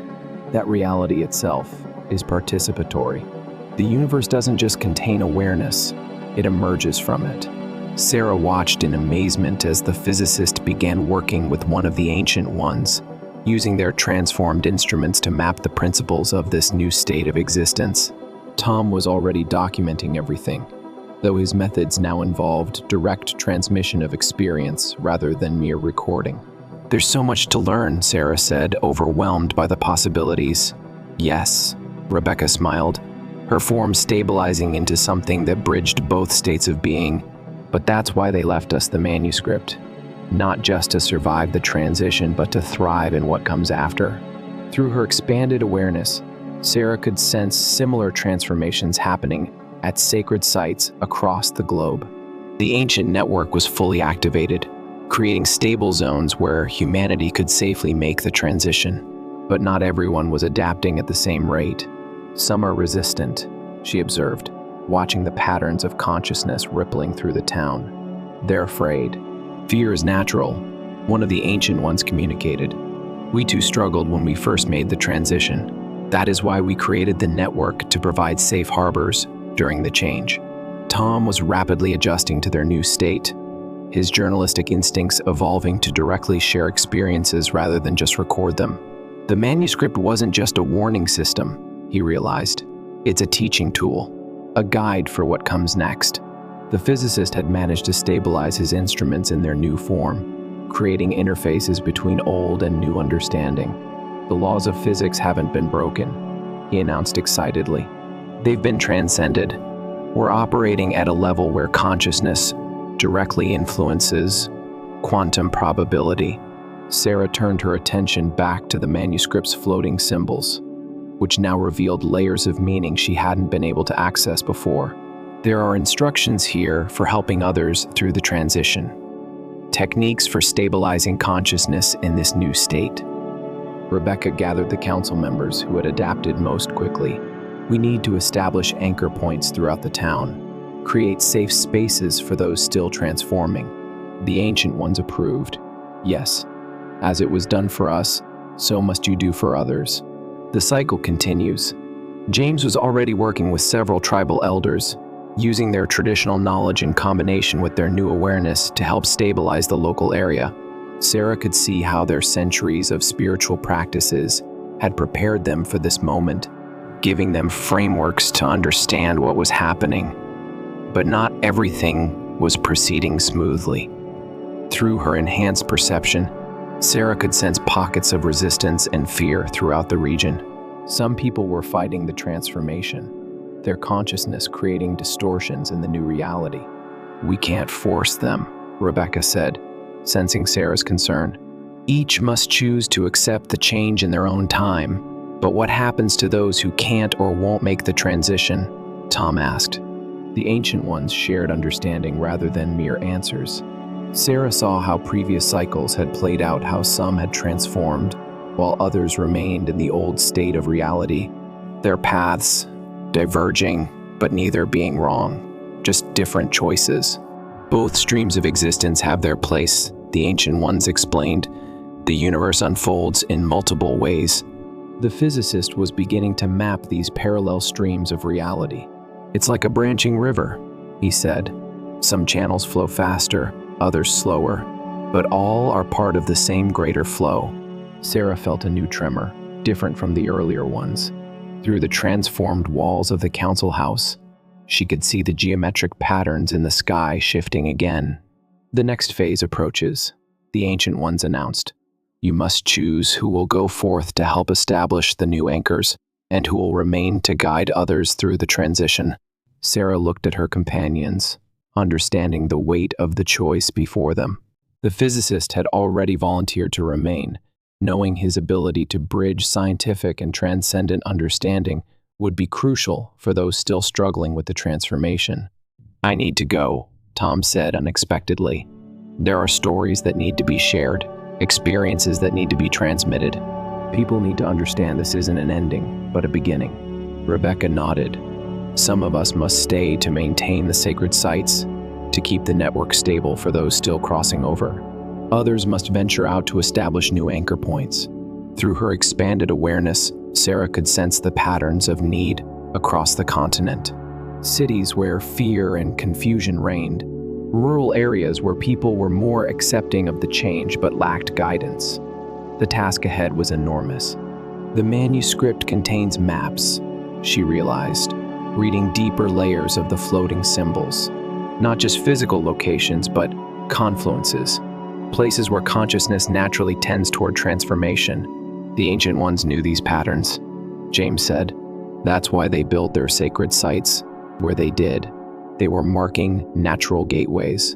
The Ancient Ones confirmed this, sharing visions of how Earth's energy fields created natural nodes of transformation. Sarah saw how the old ley lines were actually mapping something far more complex: flows of consciousness and potential that span dimensions. Time is different here, she noticed, watching how moments seem to stretch and flow around them. We can perceive more of its true nature. Yes, the Ancient Ones communicated. What seems like moments or ages depends on state of consciousness. You will learn to navigate these flows. Another ripple passed through reality, and Sarah saw new patterns emerging in the geometric structures above. The transformation was entering a more complex phase. "We need to decide now," Rebecca urged. "The next wave approaches." Sarah studied the manuscript one last time, understanding flowing into her from multiple levels of awareness. She saw how her knowledge of ancient writing systems had prepared her for this moment, not just to decode the manuscript, but to help write the next chapter. "I'll go," she said firmly. "My role was never just to translate the past, but to help compose the future." James stepped forward. "I'll go with you. The old stories and new understanding need to work together." Rebecca smiled, her form shifting between states of being. "Then it's decided. Tom will carry the story west. You two will head east. The physicist and I will maintain this anchor point with the others." The Ancient Ones approved, their presence rippling through multiple levels of reality. The cycle continues, but differently each time. You will face challenges we did not, and find solutions we never imagined. Through the transformed walls, Sarah could see the first light of dawn approaching, though it was a dawn unlike any she had ever witnessed before. The sun's rays interacted with the geometric patterns in ways that revealed the deeper structure of reality itself. "It's time," she said, feeling the next wave of transformation beginning to build. Sarah and James prepared for their journey east, though preparation had taken on new meaning in their transformed state. Physical supplies seemed almost quaint now, as they learned to draw sustenance directly from the energy fields around them. "Remember," Rebecca instructed, "you'll find others who have already begun the transition. Some may have adapted even faster than we have, but they'll need guidance to stabilize their new awareness." Through the geometric patterns that now overlaid reality, Sarah could see the routes they would need to take, not just physical paths, but currents of consciousness that would guide them to where they were needed most. "The first cluster is in the Appalachians," she said, reading the manuscript's flowing symbols. "There's a group there who've been experiencing the change, but don't understand what's happening." Tom was already preparing to head west, his consciousness extending through multiple layers of reality to scout his path. "I'll meet up with you again when the patterns align," he said. "There are nodes where our paths will cross." The physicist had set up a network of transformed instruments around the council house, creating a stable field to protect those still in transition. "I'm starting to understand how the ancients built their sites," he said excitedly. "It's not just about location, it's about consciousness resonating with specific quantum states." Sarah felt another shift in the reality field around them. The geometric patterns above were evolving, becoming more complex. Through her enhanced perception, she could see similar changes happening at sacred sites across the globe. "The network is stabilizing," the ancient ones communicated. "But new challenges will emerge as more minds awaken to these expanded states." James was already sensing some of these challenges. "Not everyone will use their new awareness wisely," he cautioned. "Power, even consciousness-based power, can corrupt." That's why the manuscript included ethical teachings alongside the technical instructions. Sarah realized, understanding deeper layers of the text, they knew we'd need wisdom as much as knowledge. Rebecca gathered them for a final council. "Remember what you've learned here. The transformation isn't just about changing our state of being, it's about growing into the responsibility that comes with it." Through the transformed walls of the council house, they could see more people in the town beginning to stabilize in their new state. Some were already helping others, forming small groups to share understanding and support. "We've done what we can here," Rebecca said. "Now you must go where you're needed most." Sarah took a last look at the manuscript, though she now carried its knowledge within her transformed consciousness. She understood that their journey was just beginning, that the real work would be helping humanity navigate this evolutionary leap while maintaining their connection to their human roots. "The sun's rising," James noted, though what they saw was unlike any dawn they'd known before. The light seemed to carry information, revealing layers of reality they were only beginning to understand. As Sarah and James stepped out into the transformed landscape, their consciousness expanding to embrace both their mission and the profound changes around them, they felt a deep sense of purpose. The geometric patterns above shifted like a living map, guiding them toward their first destination. Remember, the ancient ones communicated one last time, their presence rippling through multiple dimensions. You carry not just knowledge, but hope. The transformation is not an end, but a beginning. Rebecca and the others gathered at the threshold of the council house, their forms shifting between states as they bid farewell. The physicist continued his work with the instruments, stabilizing the field for those still crossing over. Tom had already begun his journey west, his consciousness leaving traces like starlight in the transformed air. Sarah took one last look at Cherokee, seeing both what it had been and what it was becoming. The manuscript symbols still danced in her awareness, not just as text now, but as living knowledge, a bridge between past and future. "Ready?" James asked, his consciousness harmonizing with hers as they prepared to depart. "Ready," she answered, understanding that their real journey was just beginning. As they moved east along the currents of transformed reality, Sarah felt a deep certainty that despite the challenges ahead, humanity was on the path it needed to take. The Ancient Ones had preserved their knowledge not just for survival, but for transformation, a gift passed down through generations, waiting for the moment when it would be needed most. The sun rose fully into the geometric sky, its light carrying messages from a universe that was both older and newer than they had ever imagined. Ahead of them lay not just a journey, but a new chapter in human evolution, one they would help write, one consciousness at a time. Story 5. Riders of the Dragon Throne. The wind howled across the Mongolian steppe as Dr. Sarah Chen adjusted her scarf against the biting cold. Her trained eye caught something unusual in the rock face ahead. Not the natural weathering she'd seen countless times before, but the deliberate marks of human tools. 20 years of archaeological work had taught her the difference, and these cuts were unlike anything she'd encountered in Central Asia. "Dr. Chen," her assistant Marcus called out, his voice barely carrying over the wind. "You need to see this." She carefully picked her way across the rocky terrain to where Marcus stood before a narrow fissure in the cliff wall. Their expedition had spent 3 weeks searching this remote region of the Altai Mountains, following a trail of unusual artifacts that defied conventional dating methods. As she approached, Sarah noticed strange symbols carved into the rock around the opening. Not the familiar scripts of ancient Mongolia, but something more intricate, almost mechanical in its precision. Her heart raced as she pulled out her tablet to document the find. The markings seemed to pulse with a faint, bluish tinge in the fading daylight, though she told herself it must be a trick of the light reflecting off nearby snow. "The radiation readings are off the charts," Marcus said, checking his equipment. "But it's not any kind of radiation I've ever seen before. It's not even on the normal spectrum." Sarah was about to respond when a low humming emanated from the fissure, growing in intensity until the ground beneath their feet began to vibrate. The strange symbols flared to brilliant life, casting azure light across the snow. "Get back!" Sarah shouted, pulling Marcus away from the opening just as a blast of hot air erupted from within.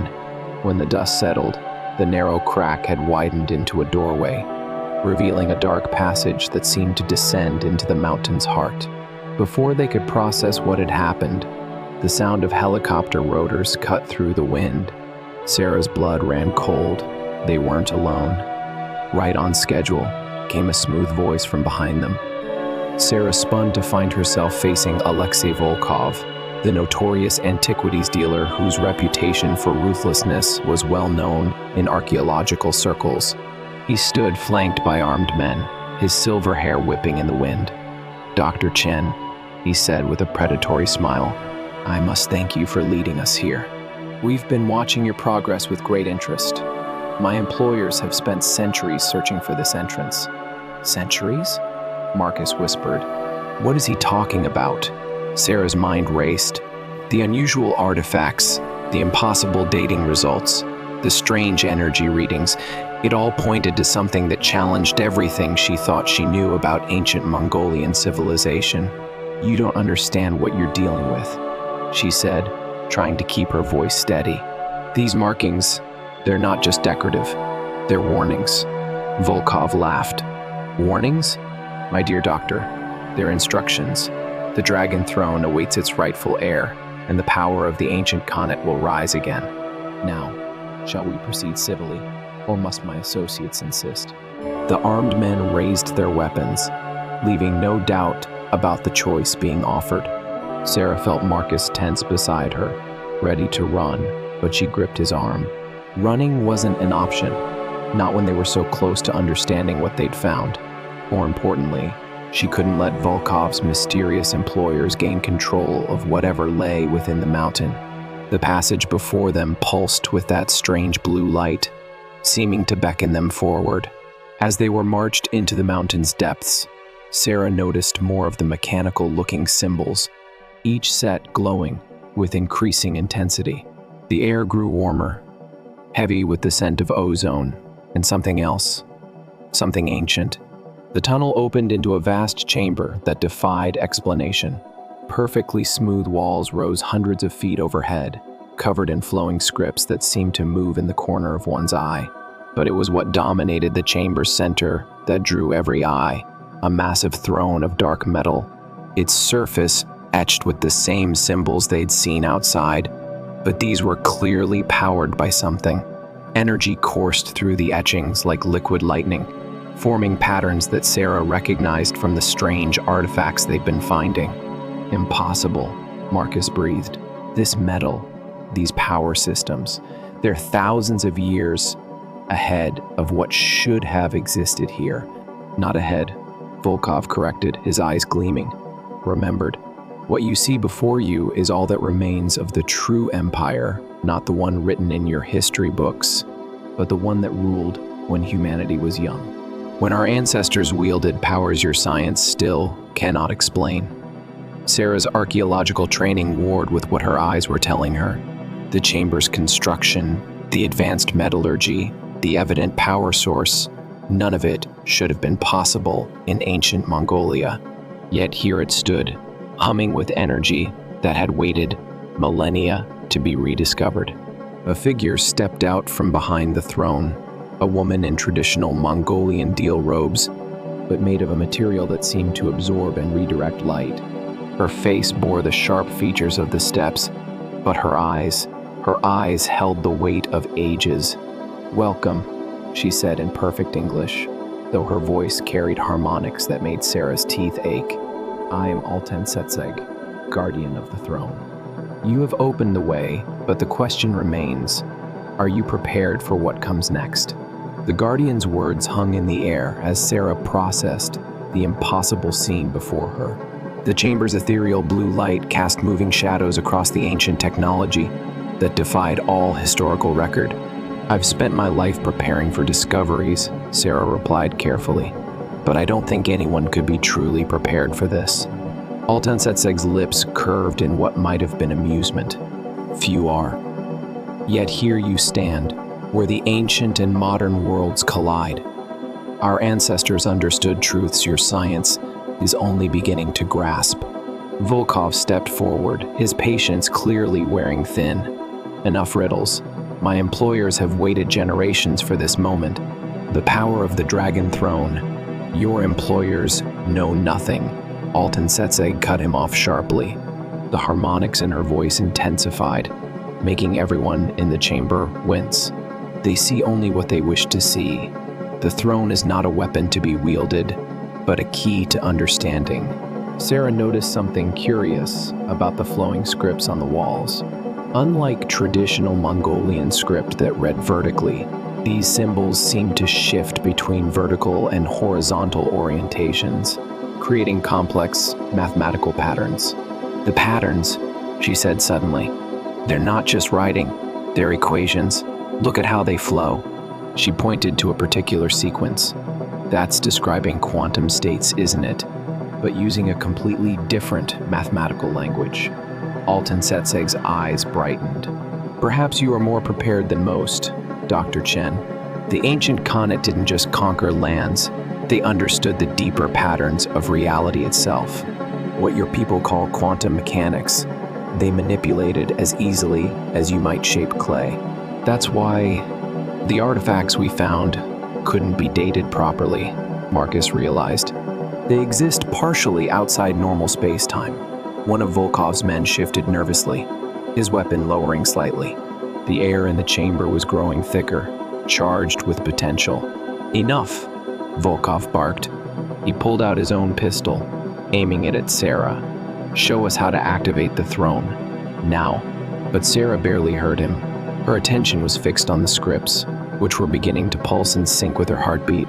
The patterns were familiar somehow. reminding her of something she'd seen years ago in a remote temple. The chamber's energy shifted palpably as the realization hit her. "The dragon paths," she whispered. "The ley lines the ancient texts spoke of. They're not mystical energy channels. They're quantum probability paths. This throne room is built at a convergence point." Alton Setseg nodded slowly. "For millennia, we waited for someone who could see truly. The power was never in the throne itself, but in understanding what it represents." Volkov's finger tightened on the trigger. "I won't ask again." But before he could finish, the symbols on the walls flared blindingly bright.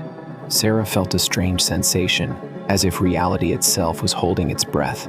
The mathematical patterns began flowing faster, converging on the throne in streams of living light. "The choice was always yours, Dr. Chen," Alton Setseg said calmly as chaos erupted around them. "Will you learn what the ancients knew, or will you run from truths too vast for most to accept?" The chamber trembled as Sarah faced her moment of decision, knowing that whatever she chose would change not just her understanding of history, but of reality itself.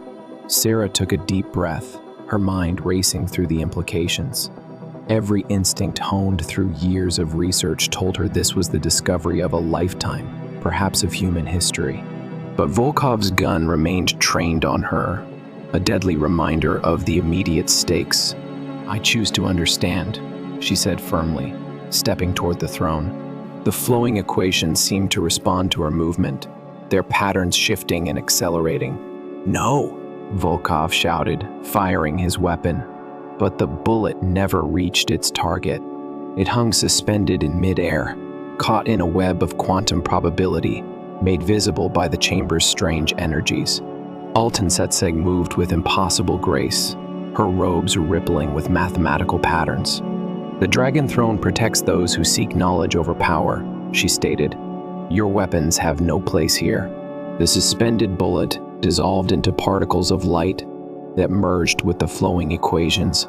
Volkov's men backed away, their weapons lowering as primal fear overcame their training.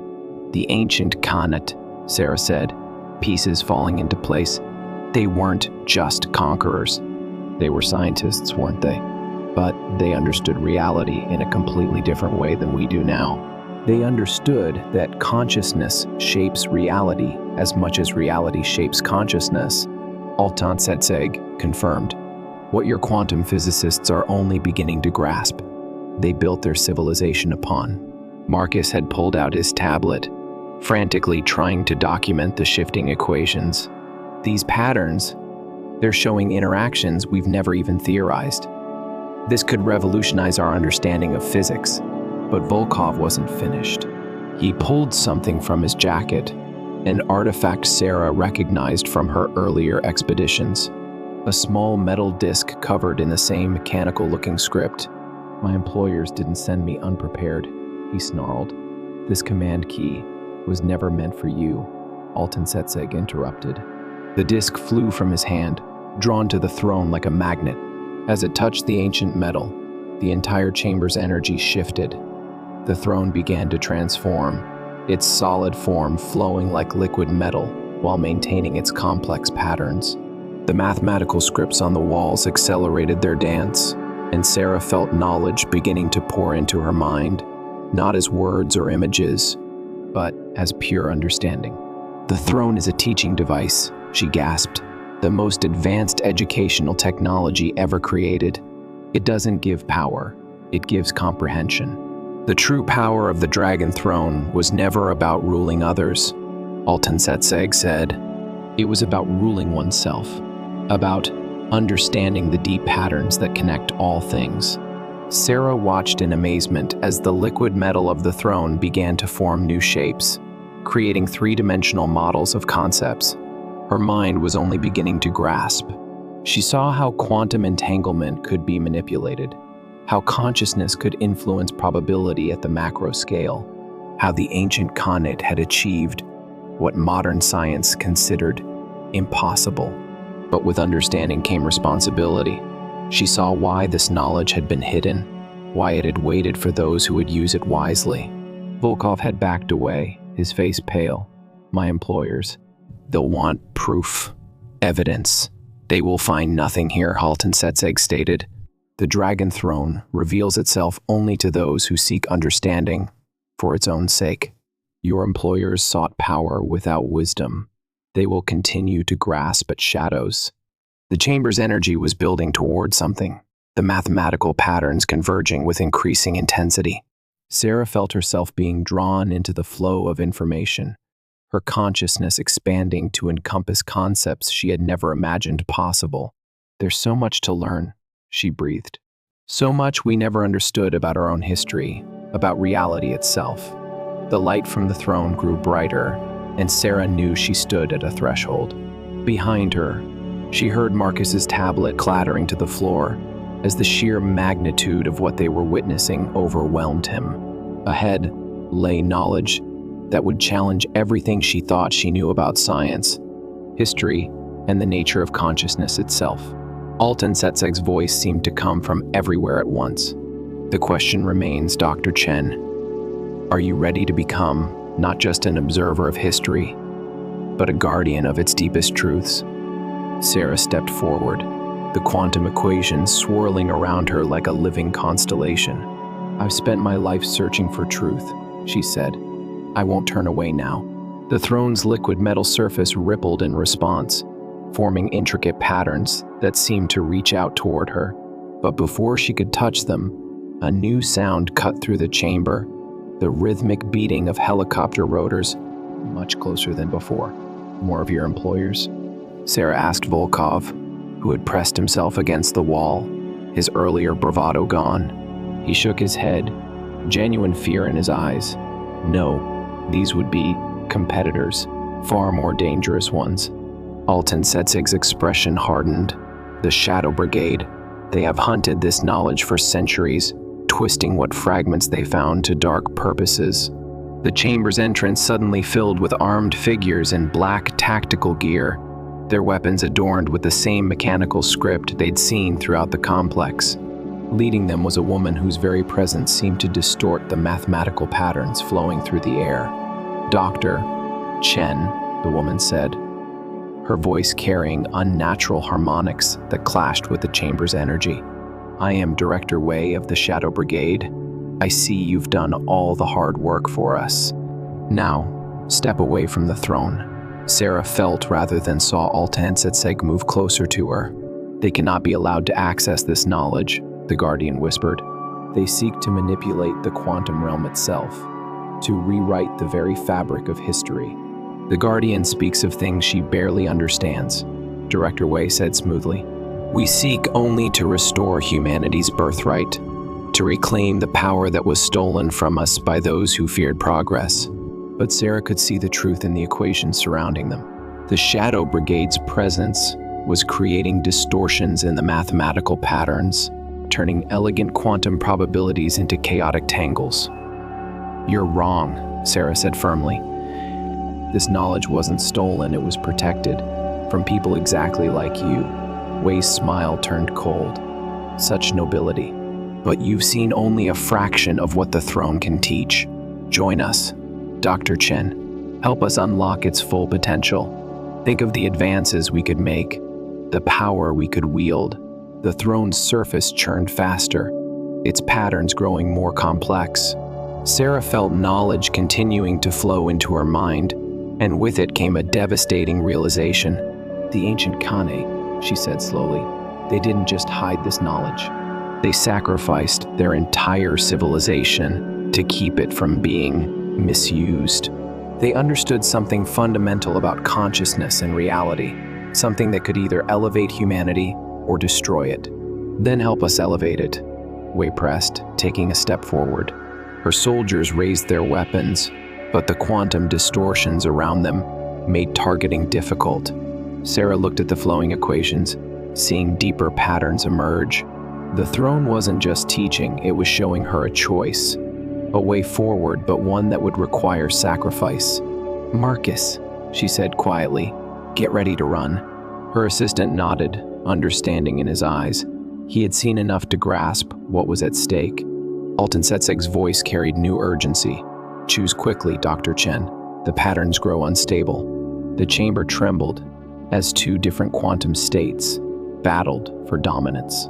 Sarah knew she had seconds to act before the Shadow Brigade's presence caused a catastrophic collapse of the delicate mathematical architecture around them. She reached out toward the throne, her mind finally grasping the full scope of what she had to do. Sarah's fingers touched the liquid metal surface of the throne, and in that instant, everything changed.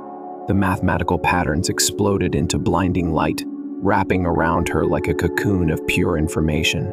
Through the quantum connection, she understood exactly what she had to do. "You don't understand what you're interfering with," Wei shouted, her voice distorting as the chamber's energies intensified. "That power belongs to humanity."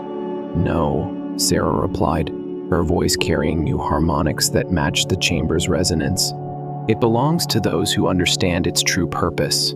The equations flowing through her mind showed her the pattern, the same one the ancient Khanate had used, not to hide their knowledge, but to seed it throughout human consciousness, waiting for the right moment to re-emerge.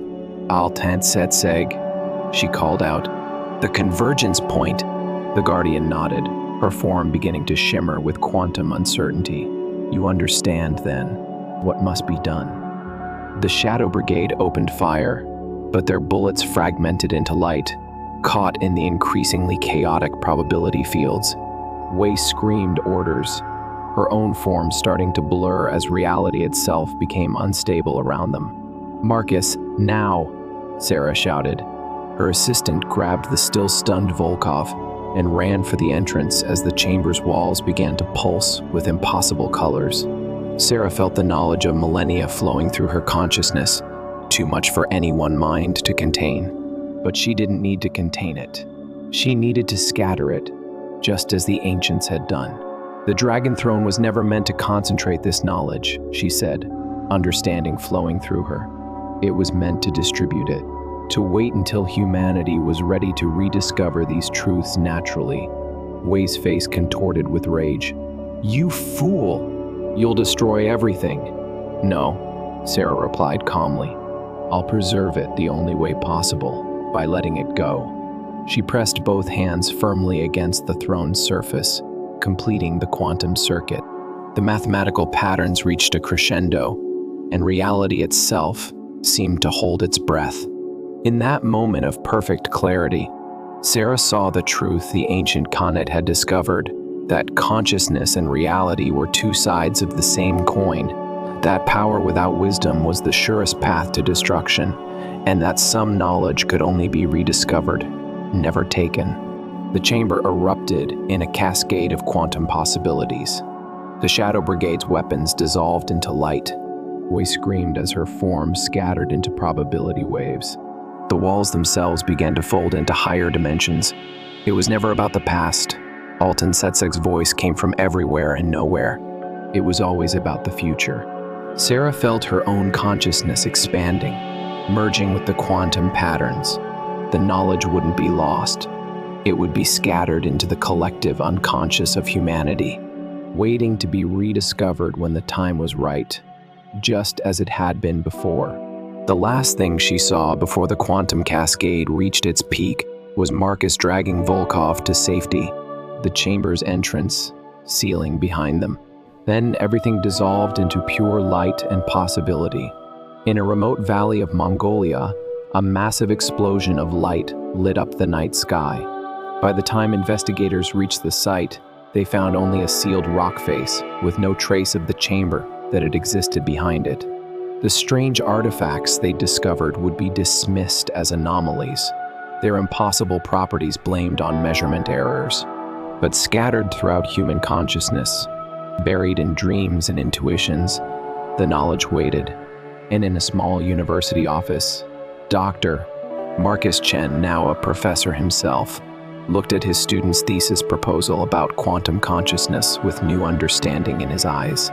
"Tell me more," he said to the eager young researcher, "about your theories on ancient knowledge and quantum probability."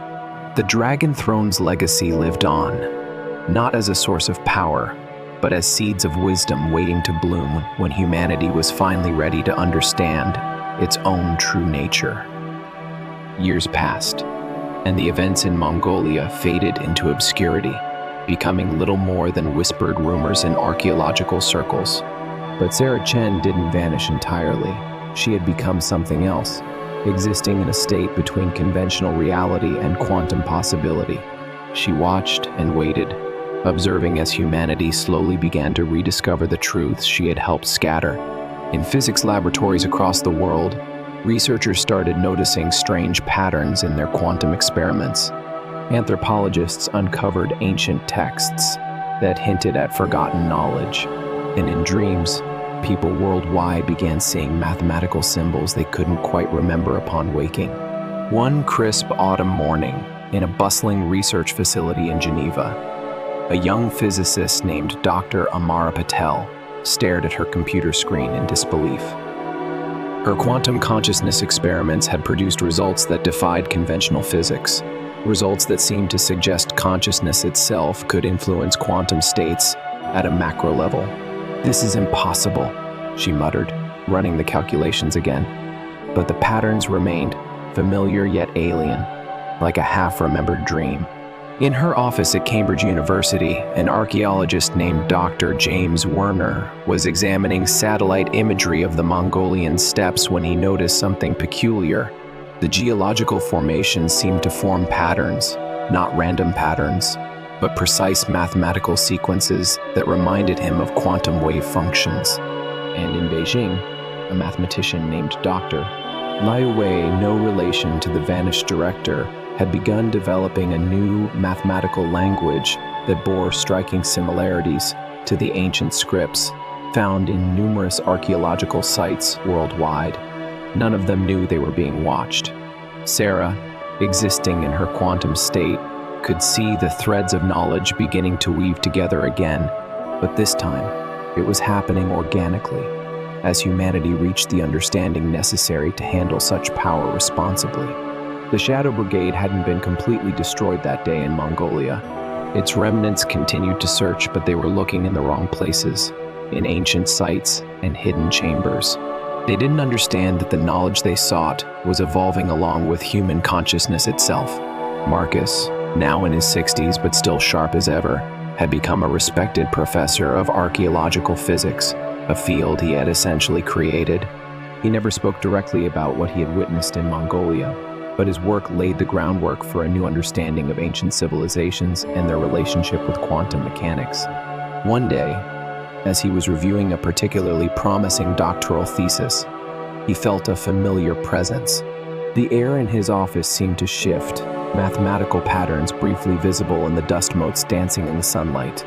"Hello, Sarah," he said quietly, not looking up from his papers. "I wondered when you'd return." The patterns coalesced, not into a physical form, but into something between existence and possibility. "It's beginning," Sarah's voice came, carrying those same strange harmonics he remembered. "They're starting to understand. Are they ready?" Marcus asked, finally looking up at the quantum manifestation of his old friend and mentor. "Not yet," Sarah replied, "but they're getting closer. The knowledge is emerging in the right way, this time, through discovery rather than force. Through understanding rather than power." Marcus nodded, thinking of Dr.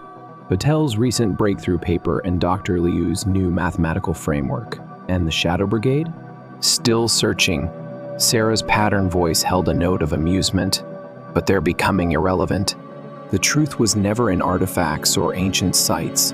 It was always within human consciousness itself, waiting to evolve. The quantum patterns shifted, and Marcus caught glimpses of other places, other researchers, all slowly approaching the same revelations from different directions. The knowledge was emerging exactly as the ancient Khanate had intended, not as a weapon to be wielded, but as an evolution of human understanding. There's something else. Sarah's presence seemed to focus more sharply, something even the ancients didn't anticipate. The quantum patterns around Sarah's manifestation grew more complex, forming equations that made Marcus's eyes water. After decades of quantum existence, she had observed patterns that even the ancient Khanate hadn't predicted. "Humanity isn't just rediscovering the old knowledge," she explained, her voice resonating with multiple harmonics. "They're building on it, creating new understanding that goes beyond what even the ancients knew. Marcus leaned forward, his aged hands trembling slightly. What do you mean, Doctor? Patel's work on quantum consciousness isn't just replicating ancient techniques, it's expanding them. Dr. Liu's mathematical framework describes interactions the Khanate never imagined. The knowledge isn't just re-emerging, it's evolving. The implications made Marcus's head spin. But that means, yes, Sarah's patterns pulsed with excitement. The ancient Khanate didn't just preserve their knowledge, they created the conditions for humanity to surpass it. They knew that scattering their understanding into human consciousness would allow it to grow in ways they couldn't predict. A soft chime from Marcus's computer interrupted them. It was an email from Dr. Patel, marked urgent. He opened it, reading quickly as Sarah's quantum presence hovered nearby. "She's found something," he said, his voice hushed. In her latest experiments, she's detected what she calls consciousness resonance patterns that match exactly with the patterns from the Dragon Throne. Sarah finished. "Show me." The quantum equations around her shifted as she absorbed the information from Marcus's screen. "This is it," she said, "the first true breakthrough. Dr. Patel has discovered how to consciously manipulate quantum states without technology. Exactly what the Khanate could do, but through pure scientific understanding rather than inherited knowledge. "Is it safe?" Marcus asked, remembering the chaos in Mongolia. "Safer than before," Sarah replied, "because she understands the underlying principles, not just the techniques." The Shadow Brigade sought to control these forces. Dr. Patel has learned to work with them naturally. Outside Marcus's office window, a storm was brewing. Lightning flickered between heavy clouds, and for a moment, the quantum patterns around Sarah seemed to align with the atmospheric electricity.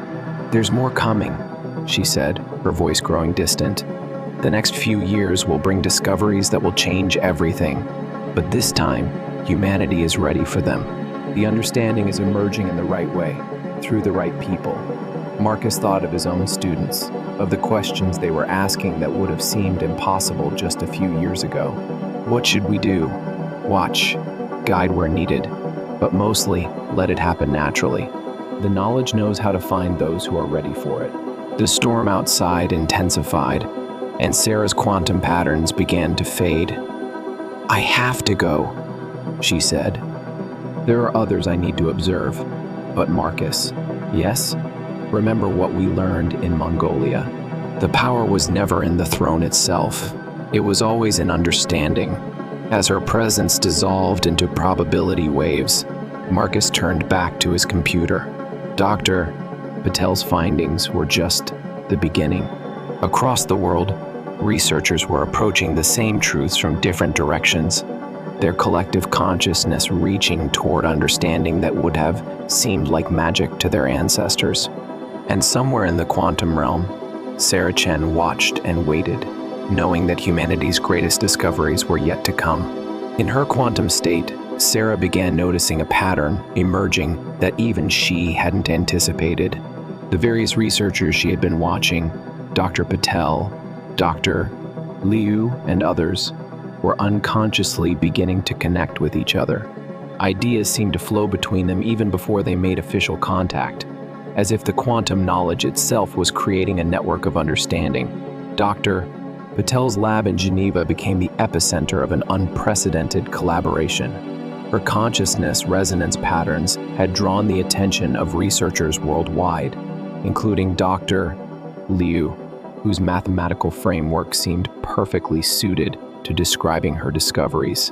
When they finally met in person, both scientists experienced an overwhelming sense of déjà vu. "Your equations," Dr. Patel said. "Studying Dr. Liu's work, they're exactly what I've been seeing in my mind just before falling asleep." Dr. Liu nodded. "And your consciousness patterns, they match the structures I've been trying to describe mathematically. It's as if something has been guiding us," Dr. Patel finished. Marcus, watching from his office in Cambridge, recognized what was happening. The scattered knowledge wasn't just re-emerging, It was actively bringing together those who could best understand it. He felt Sarah's quantum presence materializing beside him. "It's happening faster than even I expected," she said, her patterns shifting excitedly. "The knowledge isn't just being rediscovered, it's creating a new kind of consciousness network." The quantum patterns around Sarah intensified as she observed the growing network of consciousness and understanding. Dr. Patel and Dr. Liu's collaboration had sparked a cascade of breakthroughs across the scientific community. What had once been the closely guarded knowledge of the ancient Khanate was emerging naturally through human innovation and discovery. "It's time," Sarah said to Marcus, her quantum form becoming unusually clear. "The knowledge has found its way. My work as a guardian is nearly complete." Marcus understood. "You're going to move on?"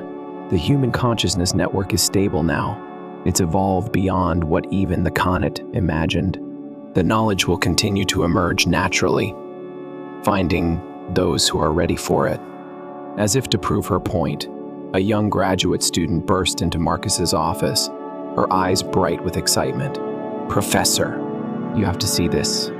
We've managed to replicate Dr. Patel's consciousness resonance patterns, but there's something new." Sarah's presence began to fade, but her voice carried a note of satisfaction.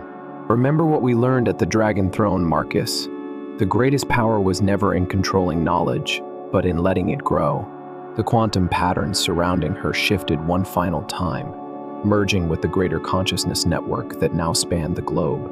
Marcus smiled, knowing that while Sarah Chen, the archaeologist, might have vanished years ago in a remote Mongolian chamber, her legacy lived on in every new discovery, every breakthrough, every step humanity took toward understanding its true potential.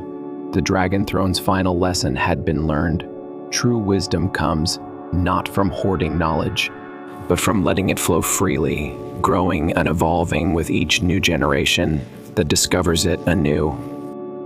In his office, Marcus turned to his eager student, ready to guide the next chapter of humanity's journey toward understanding. The ancient knowledge was no longer just a secret to be protected. It had become part of humanity's shared consciousness, growing and evolving in ways that even the ancient Khanate could never have imagined. And somewhere in the quantum realm, Sarah Chen's consciousness continued to watch, no longer as a guardian, but as a witness to humanity's endless capacity for growth and understanding. Story 6. The Zimbabwe Bird Navigators. The afternoon sun beat down on the dusty excavation site as Dr. Eleanor Webb carefully brushed soil from the soapstone artifact.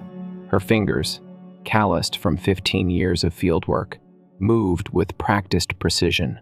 The carved bird emerged gradually from its earthen tomb, its wings outstretched in frozen flight. It was the 7th such figure they'd uncovered at the great Zimbabwe site this season, but something about this one made Eleanor's breath catch. "Marcus, take a look at this," she called to her colleague, who was cataloging finds nearby. Marcus Shitura, a native Zimbabwean archaeologist with keen eyes and a skeptical mind, crouched beside her. Another bird figure, beautiful craftsmanship. "Look at the base." Eleanor pointed to strange markings etched into the pedestal. "These aren't decorative. They're too precise, too intentional." Marcus frowned. "I've never seen patterns like these on any of the other Zimbabwe birds." The Great Zimbabwe ruins had long fascinated archaeologists. Built between the 11th and 15th centuries, the massive stone structures stood as testimony to an advanced African civilization that had once thrived here. The soapstone birds had become iconic symbols of Zimbabwe, even appearing on the nation's flag, but their exact purpose remained a mystery. "I need to clean this properly in the lab," Eleanor said, carefully placing the figure in a padded container. "There's something about these markings." That night, under the harsh fluorescent lights of their field laboratory, Eleanor meticulously removed centuries of soil from the grooves of the soapstone bird. Marcus worked alongside her, occasionally glancing at her progress. "They almost look like coordinates," he remarked, leaning closer, "or some kind of directional system." Eleanor nodded, excitement building. The placement is too exact to be merely decorative. And look, she picked up a magnifying glass. There are tiny metallic flecks embedded in some of these grooves. Could be mineral deposits, Marcus suggested. Maybe. Eleanor wasn't convinced. Let's run some tests. The results came back 2 days later and left them both staring at the computer screen in disbelief. Iron oxide with unusual magnetic properties. Eleanor read aloud. Marcus, what if these birds weren't just ceremonial objects? What if they served a practical purpose? Like what? Compasses?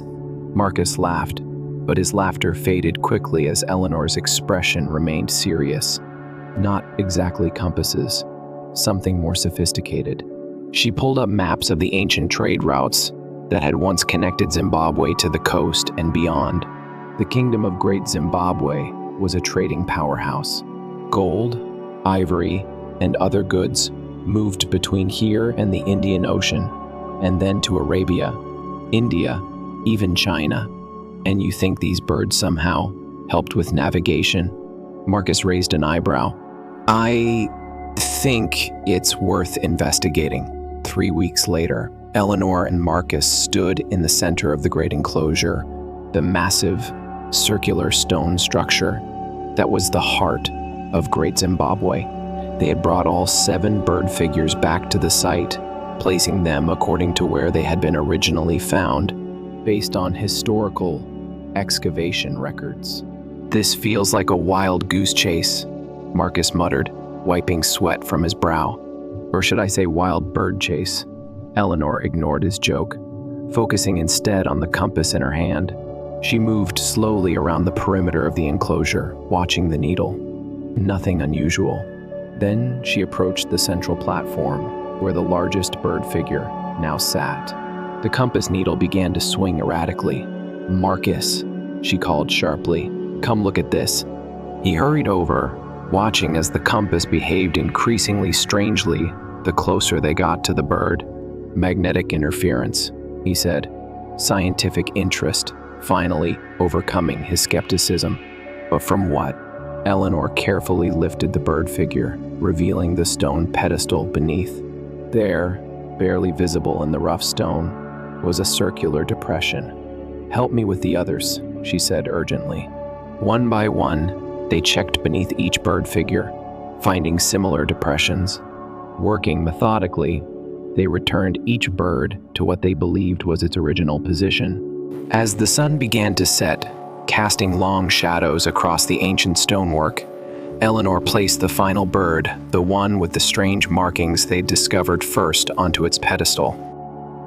The moment it settled into place, all 7 birds seemed to hum faintly, a sound so low it was almost felt rather than heard. What the hell? Marcus whispered. Eleanor's compass was now spinning wildly. She placed it on the ground and watched as it stabilized, pointing not toward magnetic north, but toward the eastern gate of the enclosure. It's a system, she breathed, eyes wide with realization.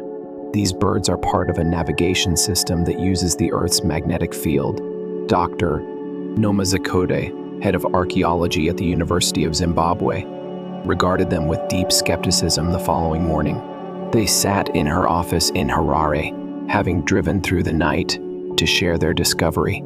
You're suggesting that the people of Great Zimbabwe, nearly 1,000 years ago, understood geomagnetism well enough to create a navigation tool? She raised an eyebrow. That's quite a claim, Dr.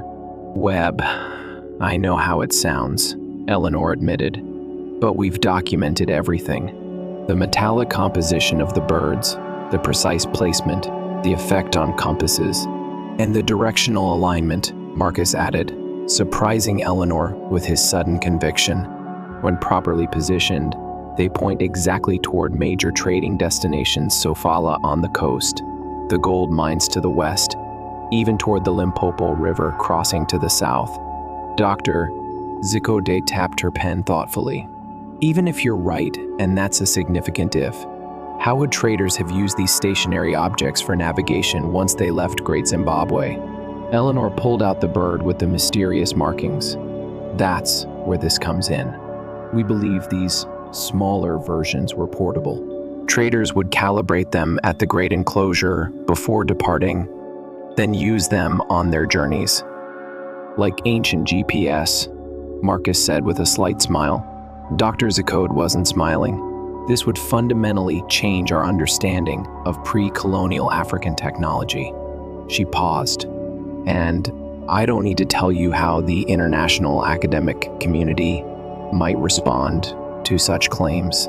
Eleanor nodded grimly.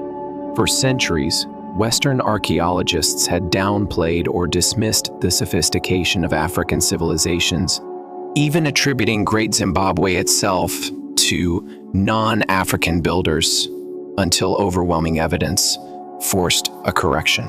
We need to be methodical, Dr. Zakode continued. Run more tests, gather more data, and proceed carefully. 2 months later, Eleanor found herself deep in the archives of the British Museum in London, after exhaustive testing confirmed the unusual magnetic properties of the bird figures. She'd obtained permission to examine other Zimbabwe birds held in museum collections around the world. Many had been looted during the colonial era, ending up in European institutions. The British Museum held several, including one that had never been displayed publicly. Here it is, the archivist said, placing a padded box on the table before her. Acquired in 1895, never exhibited due to damage. Eleanor opened the box carefully. Inside lay a soapstone bird unlike the others she'd seen. This one was broken, with part of its base missing. But what remained made her heart race. The underside was covered in the same cryptic markings as her discovery, but far more extensive. "May I?" she asked, reaching for the special gloves provided for handling artifacts. With the archivist's permission, she carefully turned the figure over in her gloved hands, photographing the markings from every angle. They were arranged in concentric circles, with lines radiating outward like a starburst. Her phone buzzed with a text from Marcus. "Call me immediately. Found something in Portuguese accounts." Back in her hotel room, Eleanor connected with Marcus via video call. His face filled the screen, excitement evident in his expression. "I've been going through Portuguese trading records from the 16th century, he explained. Most dismissed the savages and their customs, but one account stood out. A trader named João de Barros mentioned curious stone birds the natives carried, claiming they showed the way when the stars were hidden. "That's incredible confirmation," Eleanor replied. "And look what I found today." She held up her photographs of the damaged bird. Marcus leaned closer to his screen. "Those patterns, they're complex." "More than that," Eleanor said. "I've been comparing them to maps of Earth's magnetic field variations. They match, Marcus. These markings represent magnetic field lines across southern Africa. But how could they have mapped that 1,000 years ago?" Eleanor shook her head. "I don't know, but I'm becoming convinced these weren't just rudimentary compasses. The Zimbabwe birds were sophisticated navigational tools that allowed traders to travel with remarkable precision, even when skies were cloudy or stars weren't visible." "If we're right," Marcus said slowly, "this changes everything we thought we knew about ancient navigation systems. This predates European magnetic compasses by centuries." The International Conference Hall in Harare buzzed with conversation as archaeologists, historians, and geophysicists gathered from around the world. 6 months of rigorous research had brought Eleanor and Marcus to this moment, presenting their findings to their peers. Dr. Zakode introduced them with measured words, emphasizing the preliminary nature of their conclusions, while acknowledging the thoroughness of their methodology. Eleanor took the podium, images of the Zimbabwe birds projected behind her. "For generations, we've wondered about the purpose of these iconic soapstone carvings," she began. "Were they purely ceremonial, representations of ancestral spirits? Today, we propose an additional function, one that speaks to the technological sophistication of Great Zimbabwe civilization." She outlined their discovery, the magnetic properties, the directional alignments, and the correlation with trade routes. Marcus followed with data on the metallic composition and experimental results, showing how the birds responded to Earth's magnetic field. "We believe these birds were part of an integrated navigation system," Eleanor continued. "When positioned correctly within the great enclosure, they created a magnetic map that traders could use to calibrate portable versions. These smaller birds then served as navigational aids on journeys across southern Africa and beyond." Questions came rapidly when they finished. Some colleagues were skeptical, others intrigued. One prominent British archaeologist dismissed the idea entirely, suggesting the magnetic properties were coincidental. "Coincidental?" Marcus responded with barely contained frustration. 7 birds, precisely positioned, all with the exact magnetic composition needed to interact with Earth's field in this specific way. "That's beyond coincidence." A Zimbabwean geophysicist stood up. "I find your evidence compelling, but I'm curious, how do you think the knowledge to create such devices was developed? And why hasn't this technology been recognized before?" Eleanor nodded. "Excellent questions. We believe the knowledge developed over centuries of observation. As for why it wasn't recognized earlier," she paused. "Many of these artifacts were removed from their original contexts during colonial times. Studied individually in museums thousands of miles from Great Zimbabwe, their collective purpose was impossible to discern. As the session ended, opinions remained divided, but no one could deny the rigor of their research. The Zimbabwe birds had become the center of a scholarly conversation that would continue for years. 1 year later, Eleanor and Marcus stood again in the great enclosure, watching as technicians carefully installed a protective display that would allow visitors to see the birds in their original positions while preserving them for future generations. "Did you ever imagine we'd end up here when you found that first bird?" Marcus asked. Eleanor smiled. "Honestly, no, but that's the beauty of archaeology. Sometimes a single artifact can open a window into a past far more sophisticated than we gave credit for." Dr. Zikodi joined them, accompanied by an elderly man whom she introduced as Mr. Mushor, a traditional knowledge keeper. "My grandfather told stories of the bird guides," Mr. Mushor said softly. "We thought they were just legends. He said our ancestors could always find their way home, even in the darkest night, because the birds whispered the direction." Eleanor felt goosebumps rise on her arms. "Those weren't just legends."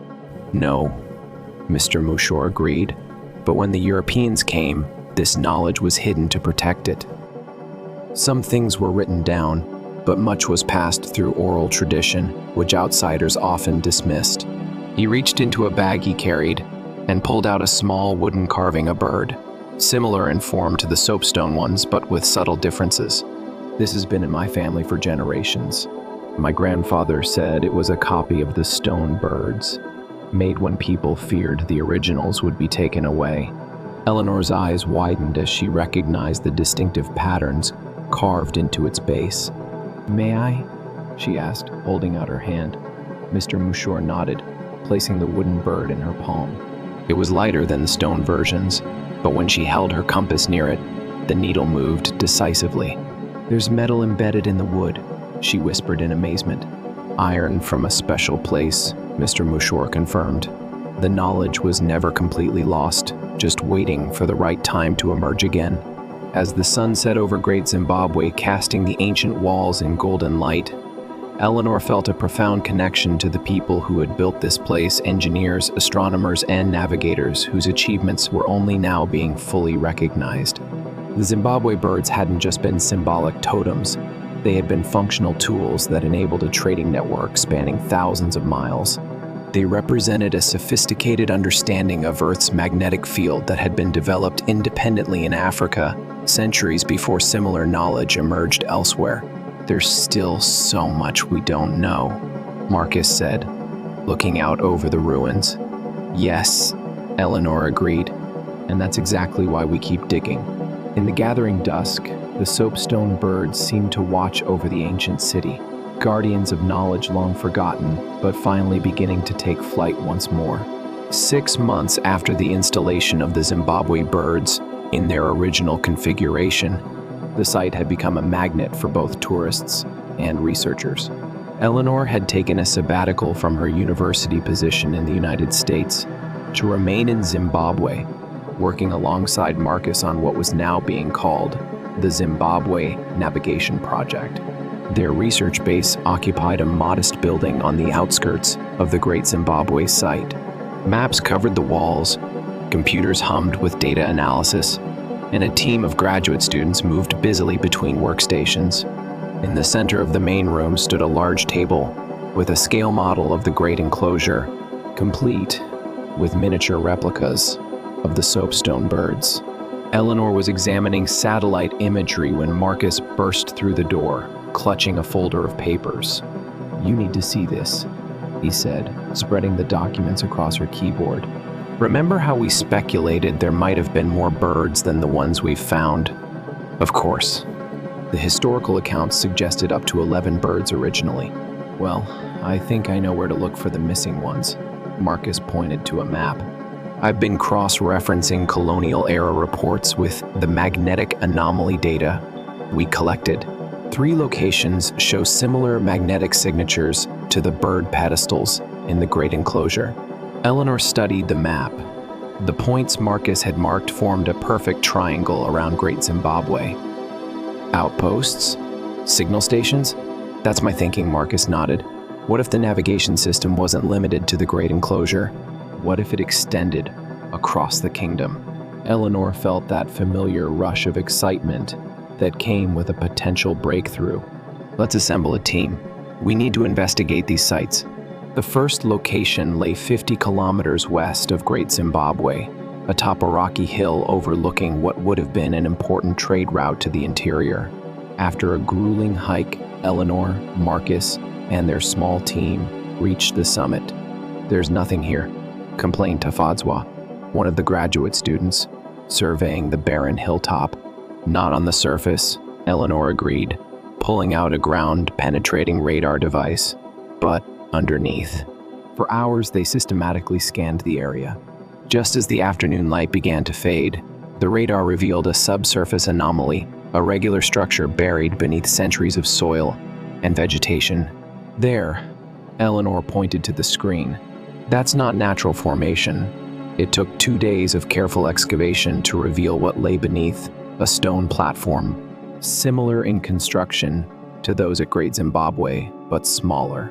In the center was a familiar circular depression, the pedestal for a bird figure," Marcus confirmed, measuring the depression. "Same dimensions as those in the great enclosure." "But no bird," Tafadzwa observed. Eleanor knelt beside the pedestal, running her fingers over the weathered stone. "It was removed long ago. Question is, by whom? And where is it now?" The second site yielded similar findings: another platform, another empty pedestal. But the third location, situated near a river crossing that would have connected Great Zimbabwe to trade routes leading to the Indian Ocean, provided a surprise. "Eleanor," Marcus called from the excavation pit. "We found something." She scrambled down to join him. There, half exposed in the red soil, was not a bird figure, but a carved stone cylinder about 30 centimeters in length. "What is it?" she wondered, helping to carefully brush away the surrounding earth. Once fully excavated, they could see that the cylinder was etched with patterns similar to those on the bases of the bird figures.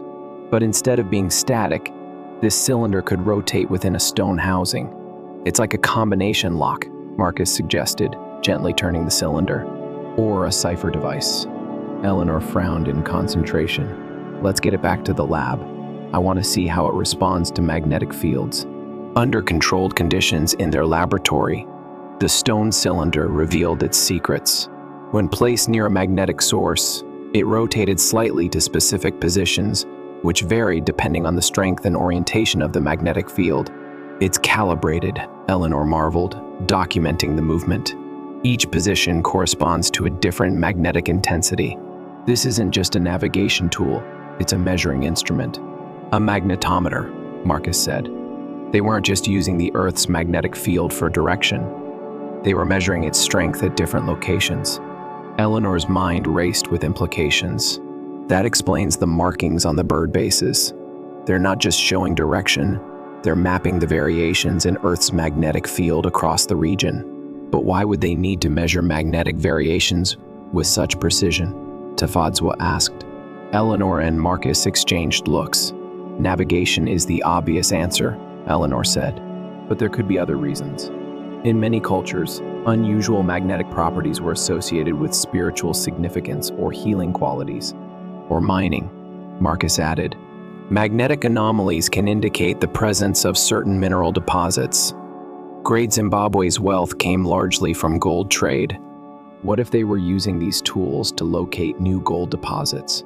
Their discovery of the stone magnetometer led to a collaboration with geophysicists from the University of Cape Town. Dr. Lazi Nkosi, an expert in archaeomagnetism, joined their team for several weeks. The precision of these measurements is remarkable, Dr. Nkosi said, examining the data from their experiments with the stone cylinder. Without modern equipment, they managed to create a system sensitive enough to detect subtle variations in the Earth's magnetic field. Could this knowledge have had practical applications beyond navigation? Eleanor asked. Dr. Nkosi nodded thoughtfully.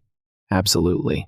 In modern mining, we use magnetic surveys to locate certain types of ore deposits.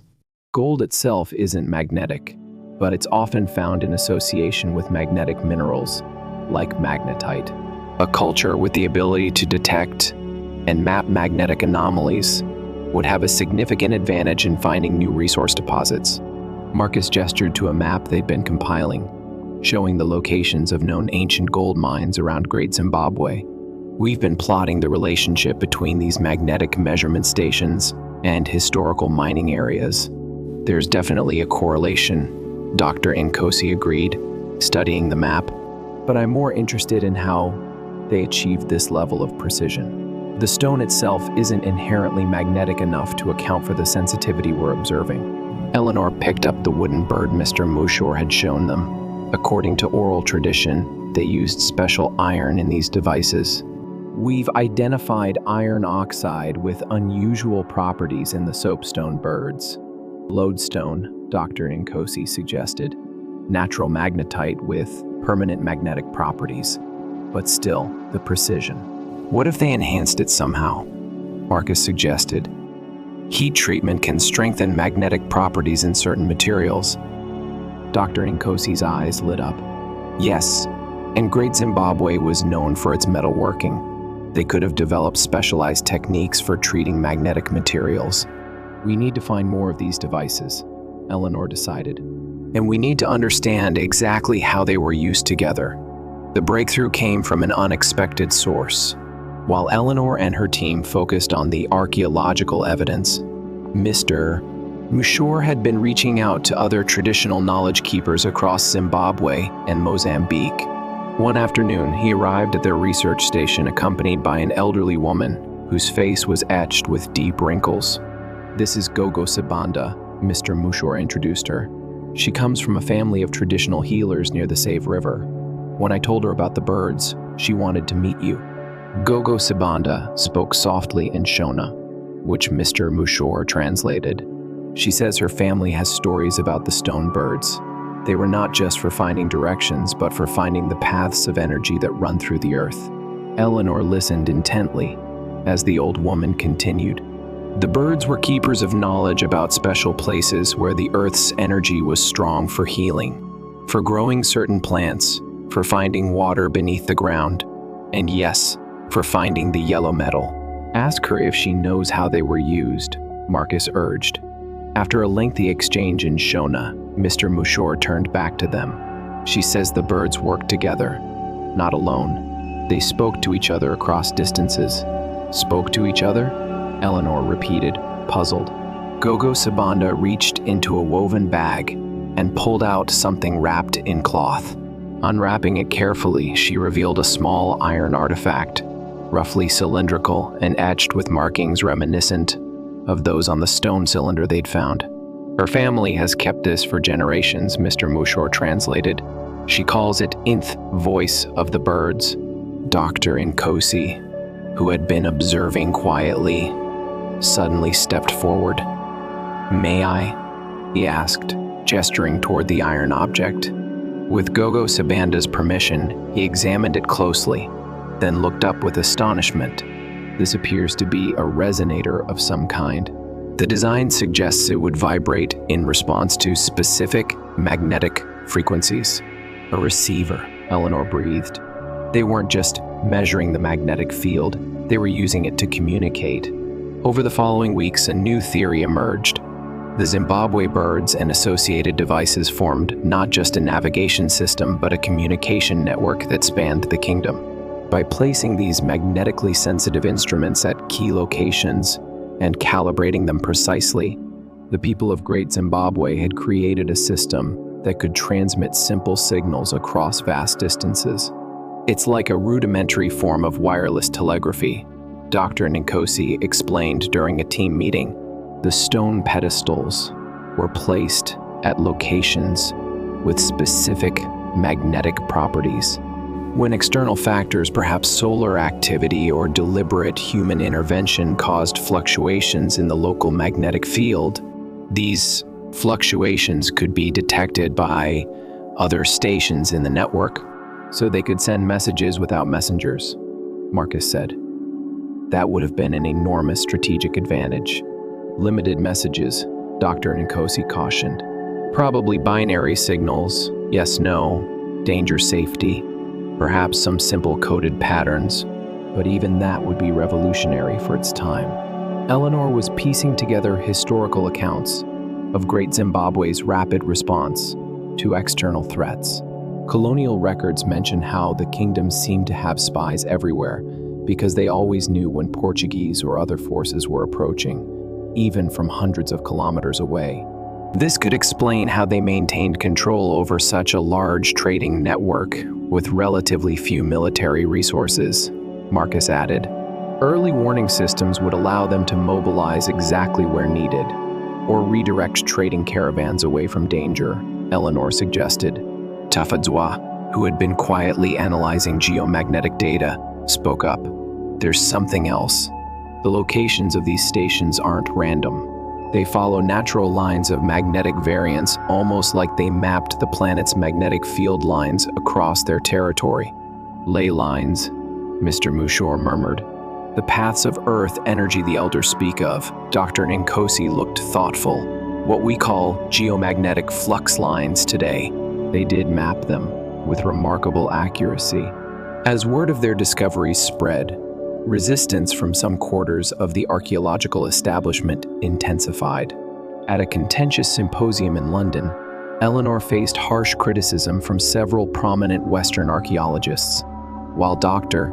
Webb's findings are certainly creative, said Professor Harrington, a silver-haired Oxford archaeologist, they venture into the realm of fantastic speculation. The notion that pre-colonial Africans developed a magnetic telecommunication system stretches credulity. Eleanor maintained her composure, though Marcus, sitting beside her, could see her knuckles whitening as she gripped the podium. The evidence speaks for itself, Professor Harrington, she replied evenly. The magnetic properties of these artifacts are measurable. Their strategic placement is documented. Their correlation with trade routes and defensive positions is statistically significant. Correlation is not causation, Harrington countered. These could simply be religious objects placed at spiritually significant sites, which doesn't explain their precise magnetic calibration, Eleanor responded, or the specialized metallurgical techniques used in their creation, or the consistent mathematical relationships in their distribution across the landscape.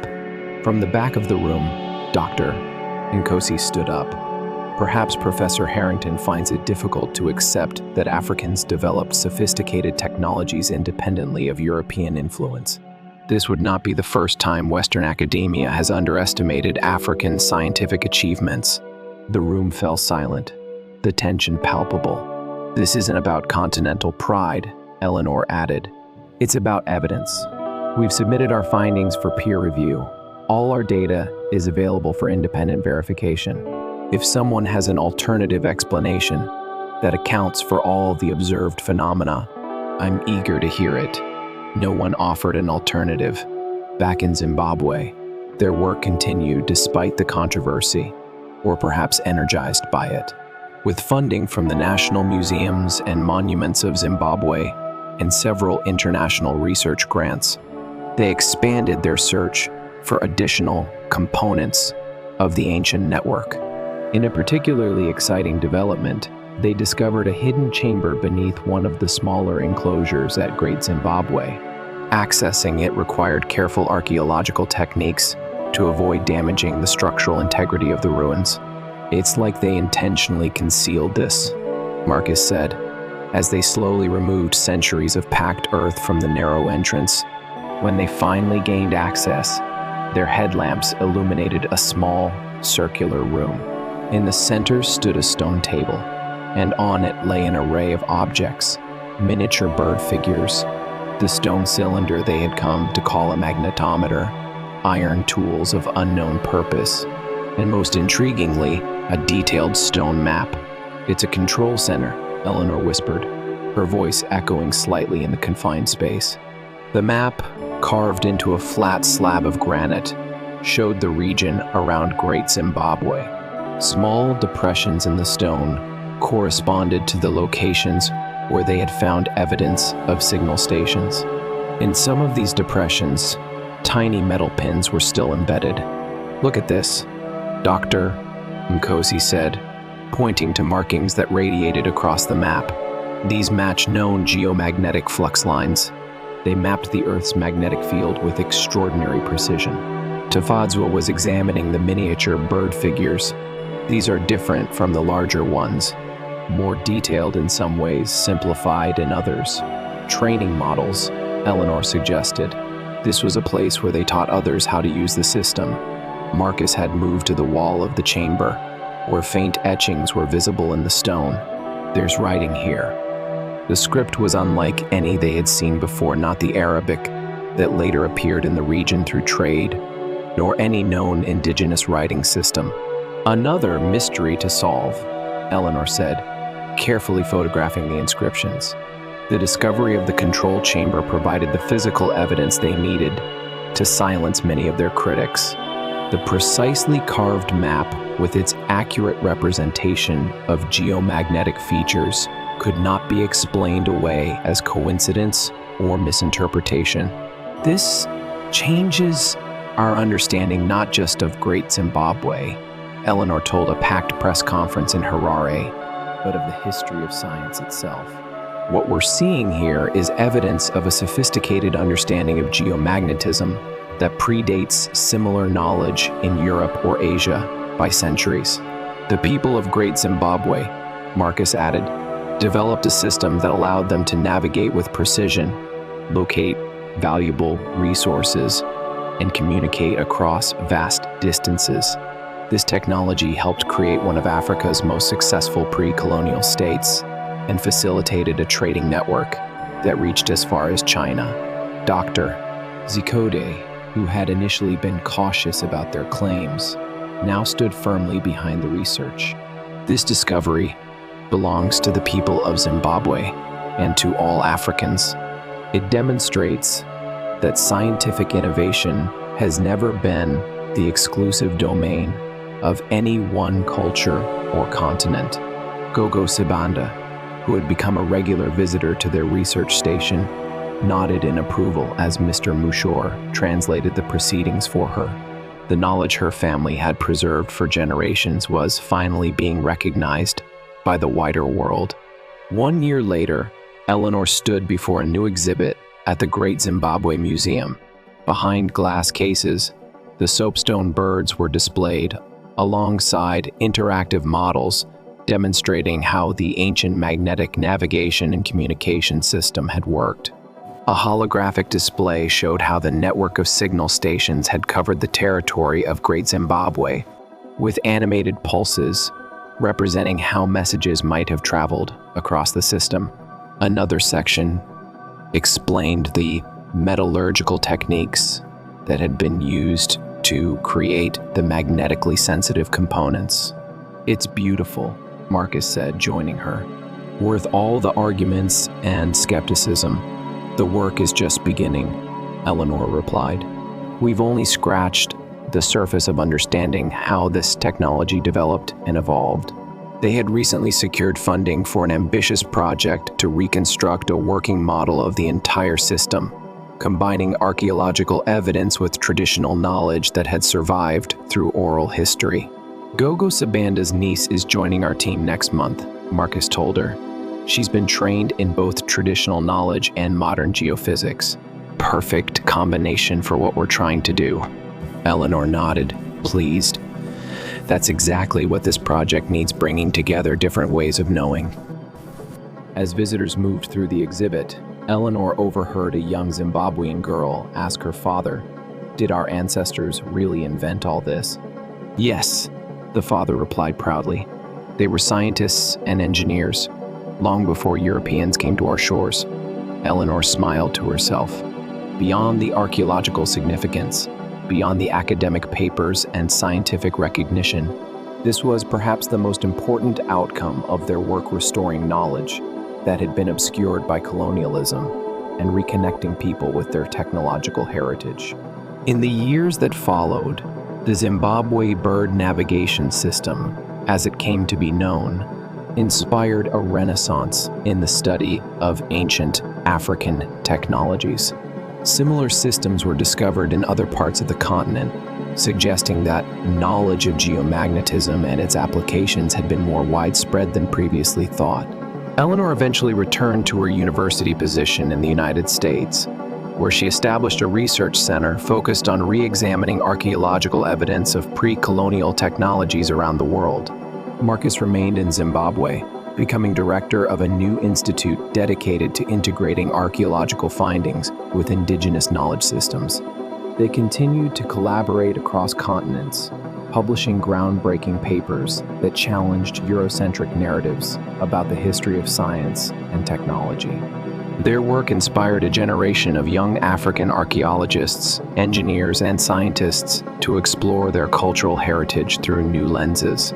The soapstone birds of Great Zimbabwe, once seen merely as curious artifacts or religious symbols, now stood as testament to the ingenuity of their creators' navigators who had harnessed the invisible forces of the earth to guide their civilization to prosperity. And in rural villages across Zimbabwe, elders who had preserved fragments of this ancient knowledge in their stories and traditions nodded in satisfaction. What they had always known was now being confirmed by modern science. Their ancestors had been innovators, their wisdom deep, and their technology sophisticated. The birds had indeed shown the way, across centuries of forgetting, back to a truth long obscured but never entirely lost. On a warm evening 5 years after their initial discovery, Eleanor sat with Marcus on a rocky outcrop overlooking the Great Zimbabwe ruins. The stone walls glowed golden in the setting sun, and below them, visitors could be seen exploring the ancient city. "I got a call from NASA today," Eleanor said, breaking a comfortable silence. Marcus raised an eyebrow. "NASA? What do they want with archaeologists, not archaeology technology?" Eleanor smiled.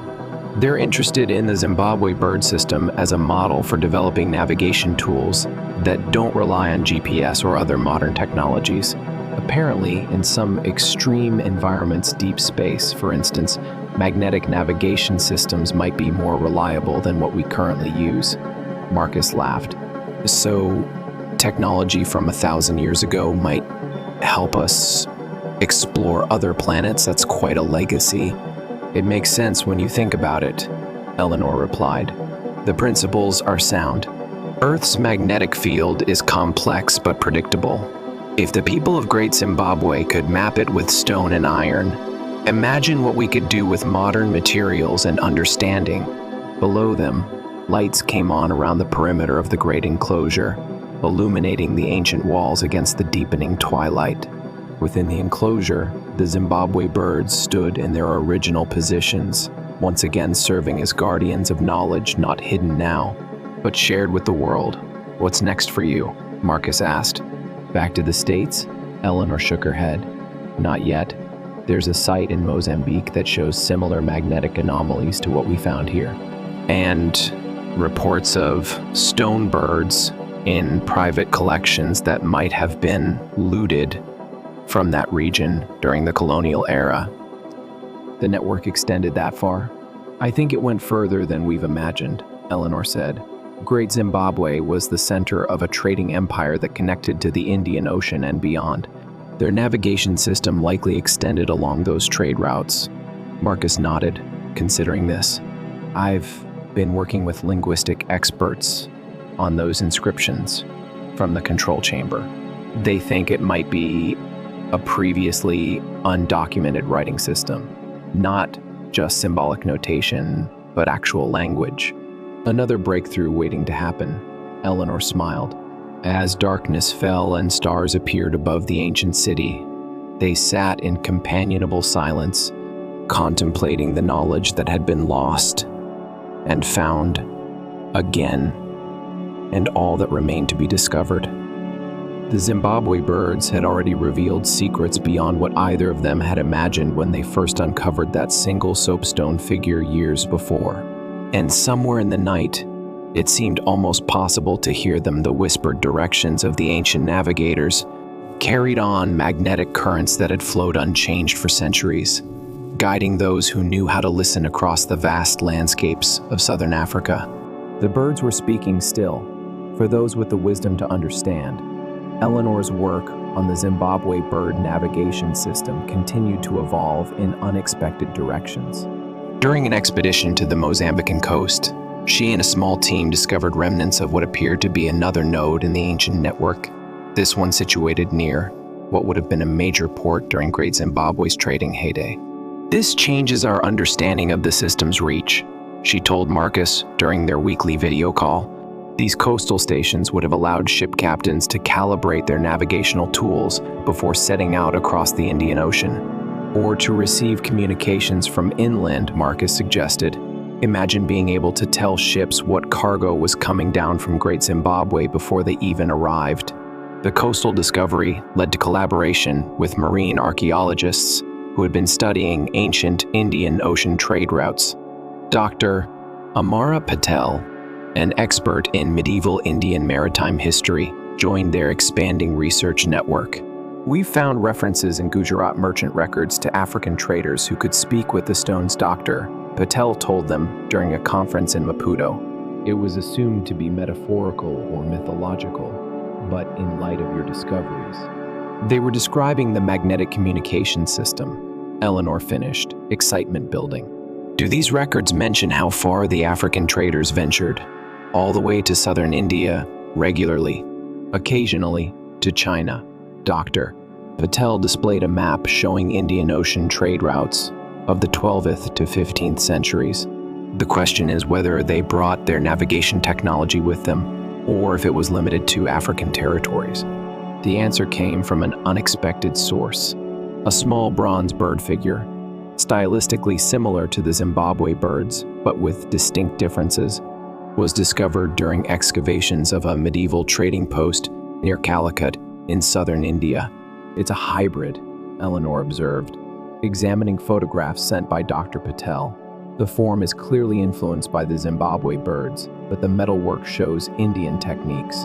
Analysis confirmed that the bronze contained the same unusual magnetic properties as the soapstone originals. More significantly, markings on its base corresponded to local magnetic field variations along the Indian coast. They didn't just bring their technology with them, Marcus realized. They adapted it to new environments. This discovery sparked a systematic search of museum collections and archaeological repositories across the Indian Ocean rim. Gradually, evidence emerged of an extensive pre-colonial trading network that had employed sophisticated magnetic navigation techniques, a network with Great Zimbabwe at its western anchor, and connections reaching as far as Southeast Asia.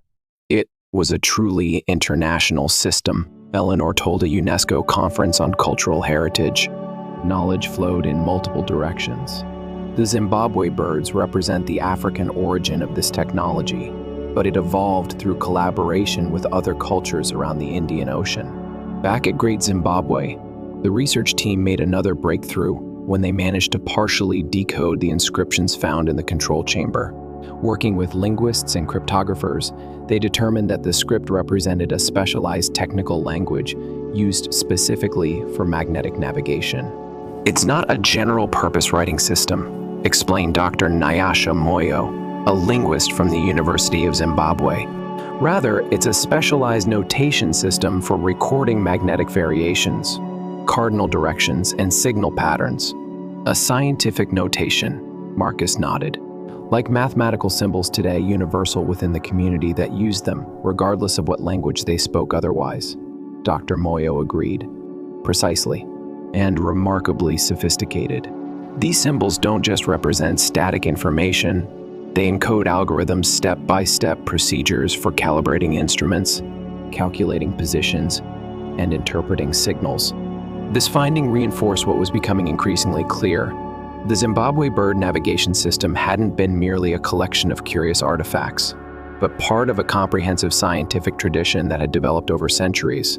The academic impact of these discoveries was profound, but Eleanor and Marcus remained equally committed to ensuring that this reclaimed knowledge benefited contemporary Zimbabweans. Working with the Ministry of Education, they developed curriculum materials that incorporated the Zimbabwe birds navigation system into science and history classes nationwide. "Students should understand that their ancestors were innovators," Marcus said during a teacher training workshop in Bulawayo. "That scientific thinking has deep roots in African soil." They also partnered with technology entrepreneurs to explore modern applications of the principles behind the ancient system. One particularly promising project involved developing low-cost navigation tools for areas where GPS service was unreliable or unavailable. "The beauty of magnetic navigation is its independence from satellites or external infrastructure," explained Tatenda Maka, a young engineer leading the project. "Just as Great Zimbabwe's traders could find their way without modern technology, today's farmers, herders, or travelers in remote areas can benefit from these same principles." 7 years after their initial discovery, Eleanor and Marcus co-authored The Zimbabwe Bird Navigators, a comprehensive book detailing their findings. Unlike typical academic publications, they wrote it in accessible language and included contributions from traditional knowledge keepers like Gogo Sibanda, alongside conventional scientific analyses. "This knowledge belongs to everyone," Eleanor said at the book launch in Harare, "especially to the descendants of those who created it." The book became an international bestseller, translated into 23 languages. More importantly, it sparked a reassessment of pre-colonial African technological achievements in academic circles and popular understanding alike. Dr. Harrington, once their harshest critic, published a remarkable retraction in the Journal of Archaeological Science, acknowledging that his initial dismissal had been rooted in unconscious biases about where sophisticated technological innovation could originate. One crisp morning, Eleanor stood before a group of doctoral students at Great Zimbabwe. The site had become a center for interdisciplinary research, attracting scholars from fields ranging from archaeology and history to physics and computer science. "What we've uncovered here goes beyond a single technological system," she told them.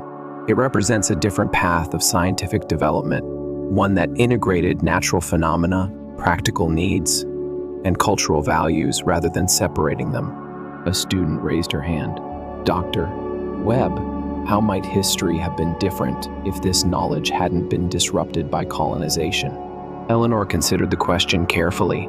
"I can't say for certain, but I believe the Zimbabwe bird system represented a nascent scientific revolution, one developing on its own trajectory, different from but potentially as powerful as what occurred in Europe centuries later. Could it have led to an African industrial revolution?" Another student asked. "Perhaps," Eleanor acknowledged.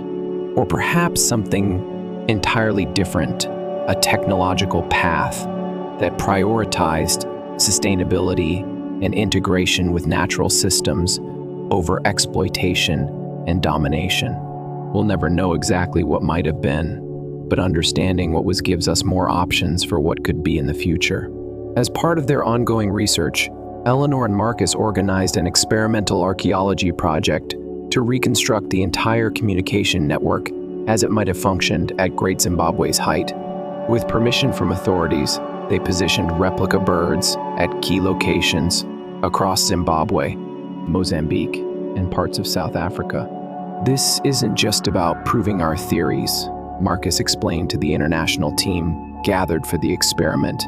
It's about experiential understanding, knowing not just intellectually but viscerally how this system worked. On a predetermined day, they attempted to send simple signals across the network using only technologies available in medieval times. At Great Zimbabwe, Eleanor stood beside the central bird station, watching as team members carefully manipulated iron tools near the magnetometer, creating small but detectable variations in the local magnetic field. Miles away, at other stations, observers watched their own instruments, replica birds balanced on pedestals, tiny iron needles suspended in water, stone cylinders that would rotate in response to magnetic changes. Signal sent, reported the team at Great Zimbabwe. 30 minutes later, a radio crackled with news from the farthest station, nearly 300 kilometers away. Signal received. A cheer went up from everyone present. They had done it, recreated a pre-colonial telecommunications system that had once connected an entire kingdom. 300 kilometers in half an hour, Marcus marveled. In the 13th century, that would have been revolutionary, faster than any messenger could travel. And this is just the beginning of what they achieved, Eleanor added. We're still just scratching the surface. 10 years after their first discovery, Great Zimbabwe had been transformed from a purely archaeological site to a living center of scientific and cultural revival. The Zimbabwe Bird Navigation Research Center, housed in a modern facility that complemented rather than competed with the ancient stonework, had become a global hub for interdisciplinary studies. Eleanor, now dividing her time between Zimbabwe and teaching commitments in the United States, watched with satisfaction as school groups toured the site.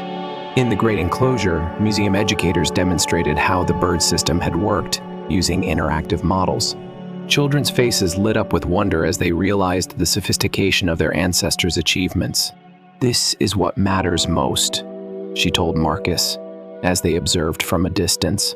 Not the academic recognition or the books, but reconnecting people with knowledge that was nearly lost. Marcus nodded in agreement. The birds have come full circle, from guides for ancient traders to guides for future generations. At the research center, teams of scientists, historians, and traditional knowledge keepers worked side by side, exploring not just the bird navigation system, but other pre-colonial technologies that had been overlooked or misinterpreted. The center had become a model for decolonial approaches to science and history, recognizing multiple knowledge systems and their potential contributions to solving contemporary challenges. Dr. Webb, a young researcher, approached, tablet in hand. We finished analyzing the data from the Malawi expedition.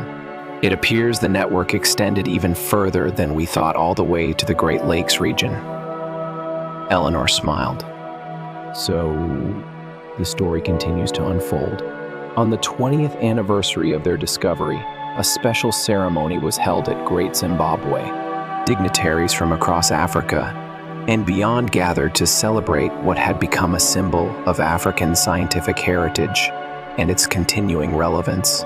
Eleanor, her hair now streaked with gray, stood beside Marcus as the president of Zimbabwe unveiled a new installation, a modern sculpture inspired by the ancient birds, crafted from materials that responded to Earth's magnetic field in real time, creating subtle movements and changing colors as the planet's invisible energies flowed around it. This monument honors not just the past, the president said, but the future that grows from it. The Zimbabwe birds have taught us that our ancestors were innovators and scientists. They remind us that solutions to tomorrow's challenges may be found in knowledge we have forgotten or overlooked. After the ceremony, Eleanor found herself standing once again in the great enclosure as sunset painted the ancient walls gold. So much had changed since that first day when she had carefully brushed the soil from a soapstone bird figure, yet the sense of wonder remained undiminished. Mr. Mouchor, now elderly but still vital, joined her with his grandson in tow, a bright-eyed boy of about 10 who was already showing interest in becoming an archaeologist. "The birds have brought many blessings," Mr. Mouchor said softly. "Not just knowledge rediscovered, but pride restored." Eleanor nodded. "They've changed how we understand the past, and perhaps how we'll approach the future." The boy looked up at the soapstone birds, standing silent in their ancient places. "Did they really help people find their way home?" he asked. "Yes," Eleanor told him, "and they still do, in a way. They help us find our way back to truths that were lost, and forward to possibilities we're still discovering." As twilight deepened over Great Zimbabwe, the first stars appeared in the darkening sky. Below them, the stone birds stood as they had for centuries, witnesses to the rise and fall of kingdoms, to forgetting and remembering, to the enduring human capacity for innovation and wonder. They had guided traders across vast distances, enabled communication across an empire, and now, centuries later, they had guided humanity back to a more complete understanding of its own history. The Zimbabwe bird navigators had completed their most important journey from obscurity into memory, from myth into science, from the past into the future. And in that moment, as ancient stones held the last light of day, Eleanor knew that some mysteries were meant not simply to be solved, but to unfold continuously, revealing new dimensions of understanding with each generation that approached them with open minds and willing hearts. The birds had found their final roosting place, not in museum cases or academic papers, but in the living knowledge of a people reconnected with their technological heritage and inspired to continue the journey of innovation their ancestors had begun. The ancient wisdom and modern science had merged into something new, yet timeless, a legacy that would continue to evolve long after all those gathered here had passed into history themselves. In the end, that was the true power of the Zimbabwe birds, not just what they had been, but what they continued to become, navigators not only through space, but through time itself, guiding humanity toward a future where forgotten wisdom and new discovery could fly together on widespread wings. The end.